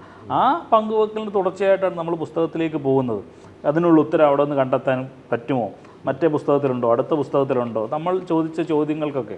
അപ്പോൾ സ്വാഭാവികമായിട്ടും അത്തരം പുസ്തകങ്ങളിൽ കണ്ടില്ലെങ്കിൽ നമ്മൾ തന്നെ ഒരു ഉത്തരം കണ്ടെത്താൻ ശ്രമിക്കും. നമ്മളുടെ ചിന്തകളിൽ, നമ്മുടെ ആലോചനകളിൽ ആ കണ്ടെത്തിയ ഉത്തരങ്ങളാണ് ഡയറി കുറിപ്പുകളായി നമ്മൾ എഴുതി വെക്കുന്നത്. ഇത് എൻ്റെ ഉത്തരം അതിൻ്റെ ഇതാണ്, എൻ്റെ കണ്ടെത്തൽ ഇതാണ് എന്ന് നമ്മൾ തീരുമാനിക്കുക. അത് മഹത്തായതാവണമെന്നില്ല, ശരിയാവണമെന്നില്ല. പക്ഷേ നമ്മൾ നമ്മളെ തന്നെ പാസിഫൈ ചെയ്യാൻ വേണ്ടി കണ്ടെത്തുന്ന ഉത്തരങ്ങൾ പിന്നീട് പുസ്തകങ്ങളായി എന്ന് മാത്രമേ ഉള്ളൂ. ശരിയായാലും തെറ്റായാലും സ്വന്തം വഴിയിലൂടെ നടക്കാനായിട്ട് തീർച്ചയായിട്ടും 100%. നമ്മൾ അവരുടെ ശരി നമ്മുടെ ശരിയായിരിക്കണമല്ല, നമ്മുടെ ശരി അവരുടെ ശരിയായിരിക്കണമെന്നില്ല. നമ്മൾ നമ്മുടെ മനസ്സാക്ഷിയോട് ചോദിക്കുകയും അത് ശരിയാണെന്ന് നമുക്ക് ഉത്തരം ആണെന്ന് തോന്നുകയും ചെയ്താൽ ആ വഴിയിലൂടെ നടക്കുക അല്ലാതെ മറ്റ് മാർഗങ്ങളില്ല എന്നുള്ളതാണ്. അല്ല, നമ്മൾ തെറ്റാണെന്ന് തോന്നുന്ന ഒരു വഴിയിലൂടെയാണ് നടക്കുമ്പോഴാണ് നമുക്ക് കുറ്റബോധം തോന്നുന്നതും ഒക്കെ ചെയ്യുന്നത്. അപ്പോൾ സ്വാഭാവികമായിട്ടും നമ്മുടെ വഴി നമ്മൾ തന്നെ കണ്ടെത്തുക, അത് ശരിയാണെന്ന് ഉറപ്പുണ്ടെങ്കിൽ ആ വഴിയിലൂടെ നടക്കുക, അല്ലാതെ മറ്റുള്ളവരുടെ വഴി തേടേണ്ടതില്ല എന്ന് തന്നെയാണ്. അത് ശരിയല്ല എന്ന് ചിലപ്പോൾ തിരിച്ചറിയുമ്പോൾ തീർച്ചയായിട്ടും അത് അവിടെ വെച്ച് അവസാനിപ്പിച്ച് നമുക്ക് തിരിഞ്ഞു നടക്കാനുള്ള സാധ്യതയുണ്ടല്ലോ. അതെല്ലാ വഴിയിലും ഉണ്ട്. അപ്പോൾ നമ്മളൊരു തൊഴിൽ തിരഞ്ഞെടുക്കുന്നു, കുറേ ഘട്ടം കഴിയുമ്പോൾ നമുക്ക് തോന്നുകയാണ് ഇതല്ല നമ്മുടെ വഴി, ഇതിലേ നടക്കേണ്ടതല്ല, ഒരാളല്ല നമ്മളെന്ന് തോന്നുമ്പോൾ സ്വാഭാവികമായിട്ടും അവിടുന്ന് രാജിവെച്ച് പോകുക എന്നുള്ളത്. അത് സമൂഹത്തിലെ ഏതൊരു കാര്യത്തിലും അത് സാധ്യമാണെന്നാണ് ഞാൻ കരുതുന്നത്. തൊഴിലായേക്കാം, നിങ്ങൾ പുരോഹിതനാവാം, ചിലപ്പോൾ നിങ്ങൾ ഭർത്താവാം, എന്തുമായിക്കോളട്ടെ. ഒരു ഘട്ടത്തിൽ നമുക്ക് ശരിയല്ല, ഇത് നമ്മളോട് ചേരുന്നില്ല, നമ്മുടെ മനസ്സിൽ തൃപ്തി വരുന്നില്ല എന്ന് തോന്നിയാൽ അവിടെ വെച്ച് എത്രയും വേഗം പിന്തിരിഞ്ഞ് നടക്കുക എന്നുള്ളതാണ് ചെയ്യാവുന്ന ഏറ്റവും കാരണം. പിന്നീട് ഈ പറഞ്ഞതുപോലെ അല്ലെങ്കിൽ വളരെയധികം കുറ്റബോധത്തിലായിരിക്കും നമ്മൾ ചെയ്യുന്നത്. നിങ്ങൾ ഓർക്കുക, നിങ്ങളെങ്ങനെ ഇത് അതിൽ തന്നെ മുഷിഞ്ഞ വസ്ത്രങ്ങളോടും വിയർപ്പ് മണത്തോടും നിങ്ങൾക്ക് തോന്നുന്ന പുച്ഛമുണ്ടല്ലോ, അത് സ്വന്തം പൊങ്ങച്ചങ്ങളിൽ നിന്നുണ്ടായതാണ്. അത് പിന്നെ കുറച്ചുകൂടെ കഴിഞ്ഞിട്ടുള്ള സെൻറ്റൻസ് ആണ്. നിങ്ങൾ കൈപറ്റുന്ന പ്രശംസാപത്രങ്ങളും പണക്കിഴികളും ഈ അധ്വാനത്തിൻ്റെ വിയർപ്പ് മണികളിൽ നിന്ന് നിങ്ങൾ തട്ടിയെടുക്കുന്നതാണെന്ന് മറന്നു പോകരുത്. ഇത് ഗൾഫിലെ മാനേജർമാരെയും മുതലാളിമാരെയും ഒക്കെ കാണുമ്പോൾ സ്വാഭാവികമായിട്ടുണ്ടായിട്ടുള്ള ഒരു കാര്യമാണ്. കാരണം നമ്മൾ തൊഴിലാളികളോടൊപ്പവും ഒക്കെ ചേർന്ന് നിന്ന് പണി എടുക്കുന്നതാണ്. അതേസമയത്ത് എല്ലാം കഴിയുമ്പോൾ ഇതിൻ്റെ എല്ലാം ക്രെഡിറ്റ് മുഴുവൻ ഈ ഉയർന്ന ഓഫീസ് ലെവലിലുള്ളവർക്ക് മാത്രമാവുകയും പണം മുഴുവൻ അവർക്കാവുകയും ഒരു നേരത്തെ ഈ ഓവർ ടൈം ചെയ്തത് പോലും വെട്ടിക്കുറയ്ക്കുകയൊക്കെ ചെയ്യുന്ന മാനേജർമാരെയൊക്കെ നമ്മൾ കാണുന്നുണ്ട്. ഈ മനുഷ്യർ വേർപ്പിറ്റി ആ ചൂടത്ത് നിന്ന് ഉണ്ടാക്കിയതാണെന്നുള്ള ഒരു ദാക്ഷിണ്യം പോലും ഇല്ലാതെ അവരുടെ മണിക്കൂറുകൾ, അവരുടെ ചെറിയ പണങ്ങൾ തട്ടിയെടുക്കുന്ന മനുഷ്യരെ നമ്മൾ കാണുമ്പോൾ സ്വാഭാവികമായിട്ടുണ്ടായ പ്രതികരണങ്ങളാണ് അതൊക്കെ. അപ്പോൾ അന്ന് ഇത് കണ്ടതിന് ശേഷം വൈകുന്നേരം വീട്ടിലിരുന്ന് ഡയറി എഴുതിയതായിരിക്കും മിക്കവാറും ഇതൊക്കെ. തീർച്ചയായിട്ടും ഓരോ ദിവസത്തെ അനുഭവങ്ങൾ തന്നെയാണ് ഉണ്ടാകുന്നത്. അങ്ങനെ നമുക്ക് സമൂഹത്തോട് വിയോജിക്കാൻ തോന്നുകയും നമുക്ക് എതിർ ശബ്ദങ്ങൾ ഉണ്ടാവുകയൊക്കെ ചെയ്യുമ്പോഴാണ് നമ്മുടെ ഉള്ളിൽ നിന്ന് എഴുത്തുണ്ടാകുന്നത്. നിങ്ങൾ സമൂഹത്തിലെ സർവ്വകാര്യങ്ങളോടും തൃപ്തനായിരിക്കുകയും എല്ലാം നന്നായി പോകുന്നു എന്ന് നിങ്ങൾക്ക് തോന്നുകയും ചെയ്യും, നിങ്ങൾ ഒരിക്കലും ഒരു എഴുത്തുകാരനാവില്ല. നമ്മുടെയൊക്കെ ചില ആകുലതകളുണ്ട്, വിയോജിപ്പുകളുണ്ട്, സംഘർഷങ്ങളുണ്ട്, ഭാവിയെ ഓർത്തുള്ള ഭീതികളുണ്ട്. ഇതെല്ലാമാണ് നമ്മളെ ഒരു എഴുത്തുകാരനാക്കുന്നത്. അത് നിങ്ങൾ സമൂഹത്തോട് പങ്കുവെക്കാൻ വേണ്ടി ശ്രമിക്കുന്നു പലതരത്തിൽ. ഏകാധിപത്യം വരുന്നതിനെക്കുറിച്ച് അല്ലെങ്കിൽ മതാധിപത്യം പറയുന്നതിനെക്കുറിച്ച് നമുക്ക് ചില ആകുലതകൾ ഉള്ളത് കൊണ്ടാണ്. ഇതെല്ലാം ശരിയാണ്, ഇതെല്ലാം കുഴപ്പമില്ലാതെ പോകുന്നതാണ് നിങ്ങളുടെ വിചാരമെങ്കിൽ നിങ്ങളതിനെക്കുറിച്ച് ഒന്നും എഴുതില്ല. എഴുത്ത് എന്ന് പറയുന്ന സാധനം തന്നെ വിയോജിപ്പിൽ നിന്നും അസംതൃപ്തിയിൽ നിന്നും ആകുലതയിൽ നിന്നും തന്നെ ഉണ്ടാകുന്നതാണ്. ഒരു കാര്യം ശ്രദ്ധിച്ചതെന്ന് വെച്ചാൽ ഇപ്പോൾ കഴിഞ്ഞ കുറച്ച് നോവലുകളിൽ ഒരു കുറ്റാന്വേഷണ സ്വഭാവം കാണാം പൊതുവെ. ഇപ്പം അതൊരു മനഃപൂർവ്വമാണോ അതോ അതൊരു കുറ്റാന്വേഷണം എന്ന് പറയാൻ പറ്റില്ല, പക്ഷേ ചില അന്വേഷണ സ്വഭാവം.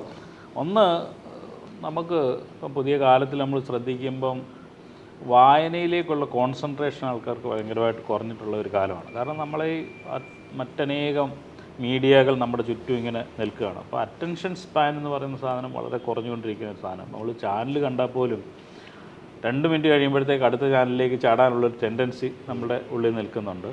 ഒരു റീല് കണ്ടാൽ അത് പൂർണ്ണമാകുന്നതിന് മുമ്പ് അടുത്ത റീലിലേക്ക് താഴ്ന്ന തരത്തിൽ നമ്മളിങ്ങനെ മാറിക്കൊണ്ടിരിക്കുന്ന ഒരു കാലത്ത് വായനക്കാരെ താളുകളിൽ പിടിച്ചു നിർത്തുക എന്നുള്ളത് വളരെ പ്രധാനപ്പെട്ട ഒരു കാര്യമാണ്. ഒരു വായനക്കാരനും എഴുത്തുകാരനും വേണ്ടി സൗജന്യമായിട്ട് 10 താൾ പോലും അനുവദിക്കില്ല എന്നുള്ളതാണ് യാഥാർത്ഥ്യം. അവരെ പിടിച്ചു നിർത്തുക എന്നുള്ളത് എഴുത്തുകാരൻ്റെ മാത്രം ഉത്തരവാദിത്തപ്പെട്ട ഒരു കാര്യമാണ്. അപ്പോൾ സ്വാഭാവികമായിട്ടും അങ്ങനെ ഒരു ക്യൂരിയോസിറ്റി പുസ്തകത്തിനുള്ളിൽ നിലനിർത്തുക. ആ നിലനിർത്തിക്കൊണ്ട് തന്നെ നമുക്ക് പറയാനുള്ള സാധനം എന്താണോ അത് പറയുക എന്നുള്ള ഒരു നിലപാടിലാണ് ഇപ്പോൾ നമ്മൾ മുന്നോട്ട് വന്നത്. പുതിയ കാലത്തിൻ്റെ ആവശ്യം കൂടിയാണ്. നമ്മൾ കാലത്തിനനുസരിച്ച് പരുവപ്പെടുക, കാലത്തിനനുസരിച്ച് മാറുക, കാലത്തിനനുസരിച്ച് സങ്കേതങ്ങൾ രൂപപ്പെടുത്തുക എന്നുള്ളത് എഴുത്തിലും ഏത് കാര്യത്തിലും വളരെ പ്രധാനപ്പെട്ടതാണെന്ന് തോന്നുന്നു. അതിൻ്റെ ഒരു തുടർച്ചയായിട്ടാണ് ആ ക്യൂരിയോസിറ്റി എലമെൻറ്റ് ഒരല്പം കൂട്ടി വെച്ചിട്ട് നോവൽ എഴുതിക്കൊണ്ടിരിക്കുന്നത്. പക്ഷേ എഴുതാന്നത് എന്തിനാണെന്ന് ചോദിച്ചാൽ എനിക്ക് ചില കാര്യങ്ങൾ നിങ്ങളോട് പറയാനുണ്ട്. ആ കാര്യങ്ങൾ പറയാൻ വേണ്ടി. പക്ഷേ ആ പറയുന്ന കാര്യങ്ങളിൽ നിങ്ങൾ ഒഴിവായി പോകരുത്. അതിനുവേണ്ടിയാണ് ക്യൂരിയോസിറ്റി എലമെൻറ്റ് അതിനകത്ത് കൂടുതലായി ഉൾപ്പെടുത്താൻ ശ്രമിക്കുന്നത്. മനുഷ്യന് കഷ്ടപ്പാടുകൾ ആവശ്യമാണോ? ജീവിതത്തെ തിരിച്ചറിയാൻ കഷ്ടപ്പാടുകൾ ആവശ്യമാണ് എന്നാണ്. ഒരിക്കൽ ഒരു പയ്യൻ പറഞ്ഞ ഒരു രസമുള്ള വാചകം ഞാൻ എപ്പോഴും അറിയിക്കും. ഞാൻ പറഞ്ഞൊരു കാര്യം എന്ന് പറയുന്നത്, അതായത് എല്ലാ വിജയികളുടെയും ജീവിതത്തിൽ കഷ്ടപ്പാടിൻ്റെ കുറച്ച് നിമിഷങ്ങളുണ്ടാവണം അവരുടെ മക്കൾക്ക് പറഞ്ഞു കൊടുക്കാൻ എന്ന് പറഞ്ഞ് വളരെ ചെറിയൊരു പയ്യൻ പറഞ്ഞു. എനിക്ക് ഭയങ്കരമായിട്ട് ഇഷ്ടപ്പെട്ടു. തീർച്ചയായിട്ടും നമ്മൾ ഒരു തലത്തിലെത്തുമ്പോൾ നമുക്ക് നമ്മുടെ മക്കളോടോ സമൂഹത്തോടോ ഒക്കെ പറയാൻ അനുഭവത്തിഷ്ടമായ ഒരു ഇതുണ്ടാവും. അത് എല്ലാവരുടെയും ജീവിതത്തിൽ ഉണ്ടെന്നാണ് ഞാൻ കരുതുന്നത്. എല്ലാ വിജയികളുടെയും ജീവിതത്തെ വളരെ സൂക്ഷ്മമായി പരിശോധിച്ചാൽ നിങ്ങൾക്ക് മനസ്സിലാകാൻ കഴിയും. കഷ്ടപ്പാടിൻ്റെ, ത്യാഗത്തിൻ്റെ, കടന്നുപോകലിൻ്റെ, സംഘർഷങ്ങളുടെ വലിയൊരു പ്രതലം താണ്ടിയായിരിക്കും അവരവിടെ വന്നത്. അല്ലെങ്കിൽ അവർക്കൊരു വിജയിയാവാൻ കഴിയില്ല എന്നുള്ളതാണ്. അവർ വിജയമായിട്ടുണ്ടെങ്കിൽ നിശ്ചയമായിട്ടും അത്തരത്തിലുള്ള ഒരു സംഘർഷങ്ങളെ അവർ പലതരത്തിൽ നേരിട്ടിട്ടുണ്ടാവും. ആ ആത്മധൈര്യം, അതിനെ മറികടക്കാനുള്ള കഴിവ് ഒക്കെ ആയിരിക്കും അയാളെ ആ മേഖലയിൽ, ഏതാണോ മേഖല, ആ മേഖലയിൽ ആക്കിയിട്ടുണ്ടാവും. അതുകൊണ്ട് നിശ്ചയമായിട്ടും കഷ്ടപ്പാടുകളുടെ ഒരു തലമുണ്ടാവണമെന്നുള്ളതാണ്. അല്ലെങ്കിൽ നിങ്ങൾ പൈതൃക സ്വത്ത് കിട്ടി അതനുഭവിക്കുന്ന ഒരു ലാവിഷായ ഒരു മനുഷ്യനായി മാത്രം മാറുകയും നിങ്ങളുടെ ജീവിതാന്ത്യത്തിൽ നിങ്ങളൊരു വലിയ അലസനായി മാറുകയും ചെയ്യുമെന്നാണ് ഞാൻ കരുതുന്നത്. അതിനപ്പുറത്തേക്ക് ഈ കഷ്ടപ്പാടുകളെ ഓർത്ത് വേണം ഓരോ ദിവസവും നമ്മൾ നിരന്തരം പോരാടാൻ, നിരന്തരം പ്രതിബന്ധങ്ങളെ അതിജീവിക്കാൻ. എനിക്കിനിയും മുന്നോട്ട് പോവേണ്ടതുണ്ട്, ഈ പ്രശ്നങ്ങളുടെ മുമ്പിൽ തളർന്നു നിൽക്കേണ്ട ആളല്ല എന്ന് തോന്നിപ്പിക്കുന്നത് നമ്മുടെ ഭൂതകാലത്തിലെ ഒരു കഷ്ടപ്പാടിൻ്റെ തീക്ഷ്ണമായ ദിവസങ്ങൾ തന്നെയായിരിക്കും. അതൊരു ഓർമ്മ പോലെ നമ്മളെ വേട്ടയാടുകയോ ഒരു വാശി പോലെ നമ്മളോടൊപ്പം നടക്കുകയോ ഒക്കെ ചെയ്യണമെന്നാണ് ഞാൻ കരുതുന്നത്. ഈ വിജയത്തെ പറ്റിയുള്ള കുറിപ്പുകളുണ്ട്. അതിൽ എനിക്ക് ഏറ്റവും ഇഷ്ടപ്പെട്ടത്, ഒന്നാമനായി ഓടിയെത്തിയവന് ഏറ്റവും പിന്നിലെത്തിയവനോട് തോന്നുന്ന ആരാധനയാണെന്നുള്ള വാർത്തയാണ്. അത് അങ്ങനെ ചിന്തിക്കാനുള്ള കാര്യം എന്താണെന്ന് അല്ല, അത് ഞാൻ ഈ പല പോലെ ഒരു പക്ഷേ അന്നത്തെ ഒരു ദിവസത്തിൽ തോന്നിയിട്ടുള്ള ഒരു തോന്നൽ നിന്നായിരിക്കും ഈ ഒന്നാമനും രണ്ടാമനും തമ്മിലുള്ള അതേക്കുറിച്ച് അവർ തമ്മിലുള്ള ഒരു പ്രശ്നമുണ്ട്. പക്ഷെ എനിക്ക് അതിനേക്കാൾ ഇഷ്ടപ്പെട്ടത് ഇതാണ്, ഏറ്റവും പിന്നിലെത്തിയവനോട് ഈ ഒരുപക്ഷെ സമൂഹത്തിന് പറ്റി ബോധർ ചെയ്യാത്ത ഒരാളല്ലേ അങ്ങനെ ഏറ്റവും പിന്നിലെത്തുള്ളൂ. അതെ അതെ, ഏറ്റവും പിന്നിലെത്താനും ഒരാൾ വേണമല്ലോ. അപ്പം ഈ മത്സരങ്ങളെക്കുറിച്ച്, ഈ ഓട്ടങ്ങളെക്കുറിച്ച്, സമൂഹത്തിലെ നേട്ടങ്ങളെക്കുറിച്ചുള്ള വിലയിരുത്തലിനെ കുറിച്ചൊക്കെ ചിന്തിക്കുന്ന രാത്രികളിൽ എഴുതിയിട്ടുള്ളതാവാം അതെന്നാണ് ഞാൻ കരുതുന്നത്. അപകടവും അംഗീകാരവും. എല്ലാ നിഷേധികളും സ്വന്തം ഗ്രാമത്തിൽ കുഞ്ഞാടുകളായിരുന്നു എന്ന് ഓർക്കുക. അതായത് സ്വന്തം നാട്ടിൽ ഒരു റിബലായിരിക്കാൻ അത്ര എളുപ്പമല്ല. അതെ അതെ, നമ്മൾ പുറത്ത് കിടക്കുമ്പോഴാണ് ഒരുപക്ഷെ നമ്മുടെ ഉള്ളിലെ റിബൽ സ്വഭാവങ്ങൾ, നമ്മുടെ ഉള്ളിലെ എല്ലാ കഴിവുകളും പുറത്തു വരുന്നതെന്നാണ് എനിക്ക് തോന്നിയിട്ടുള്ളത്. നമ്മുടെ സർഗാത്മകതയാവാം, നമ്മളുടെ നേതൃപാഠമാവാം, നമ്മളുടെ പ്രസംഗിക്കാനുള്ള കഴിവാവാം, ആ പറഞ്ഞതുപോലെ നമ്മുടെ വിപ്ലവ പാരമ്പര്യമാവാം, നമ്മുടെ രാഷ്ട്രീയ ബോധമാവാം, ഒക്കെ പുറത്തു വരുന്നത് നമ്മുടെ ദേശത്തു നിന്ന്. നമ്മളുടെ ദേശം എന്ന് പറയുമ്പോൾ നമ്മളുടെ സെക്യൂറായിട്ടുള്ള ഇടങ്ങളിൽ നിന്ന് പുറത്തു പോകുമ്പോഴാണ് എന്നാണ് ഞാൻ പറയുന്നത്. കംഫർട്ട് സോണുകളിൽ നിന്ന് പുറത്തു പോകുമ്പോഴാണ് നമ്മളായി മാറുന്നത്, നമ്മളുടെ ഉള്ളിലെ യഥാർത്ഥ കഴിവ് പുറത്തെടുക്കാൻ തുടങ്ങുന്നത് എന്നുള്ളതാണ്. അതാണ് ഞാൻ മുമ്പേ പറഞ്ഞു. ഇപ്പം വിജയത്തെ സംബന്ധിച്ച് അത് പറയുമ്പോഴും നമ്മൾ നമുക്കെല്ലാം കംഫർട്ട് സോണിലാണെങ്കിൽ നിങ്ങൾക്ക് പോരാടാനോ ഇപ്പം നിലനിൽക്കുന്ന ഇടത്തു നിന്ന് പുറത്തു ചാടാനോ നിങ്ങൾക്ക് കഴിയില്ല എന്നുള്ളതാണ്. നമ്മളെപ്പോഴും നമ്മുടെ ജീവിതത്തെ പരീക്ഷണത്തിന് വിട്ടുകൊടുക്കാൻ കഴിയുന്നത് നമ്മൾ വളരെ അൺകംഫർട്ടായി നിൽക്കുന്ന ഒരിടത്തിൽ മാത്രമാണ്. സുരക്ഷിത ഇടത്തിൽ വെച്ച് നമ്മൾ നമ്മുടെ ജീവിതത്തെ ഒരിക്കലും പരീക്ഷണത്തിന് വിട്ടുകൊടുക്കില്ല എന്നുള്ളതാണ്. ഒരു എഴുത്തുകാരൻ സ്വന്തം വാക്കുകളെ, എന്തായാലും മനോവിചാരങ്ങളാണല്ലോ ഏതെങ്കിലും ഒരു ഭാഗത്ത്, ഒരു പുറത്തെ ജനതയ്ക്ക് വായിക്കാനായിട്ടും അതിനെപ്പറ്റി ജഡ്ജ് ചെയ്യാനും വിട്ടുകൊടുക്കുന്നതിന് ഒരു വലിയൊരു ധൈര്യം ആവശ്യമുണ്ടോ?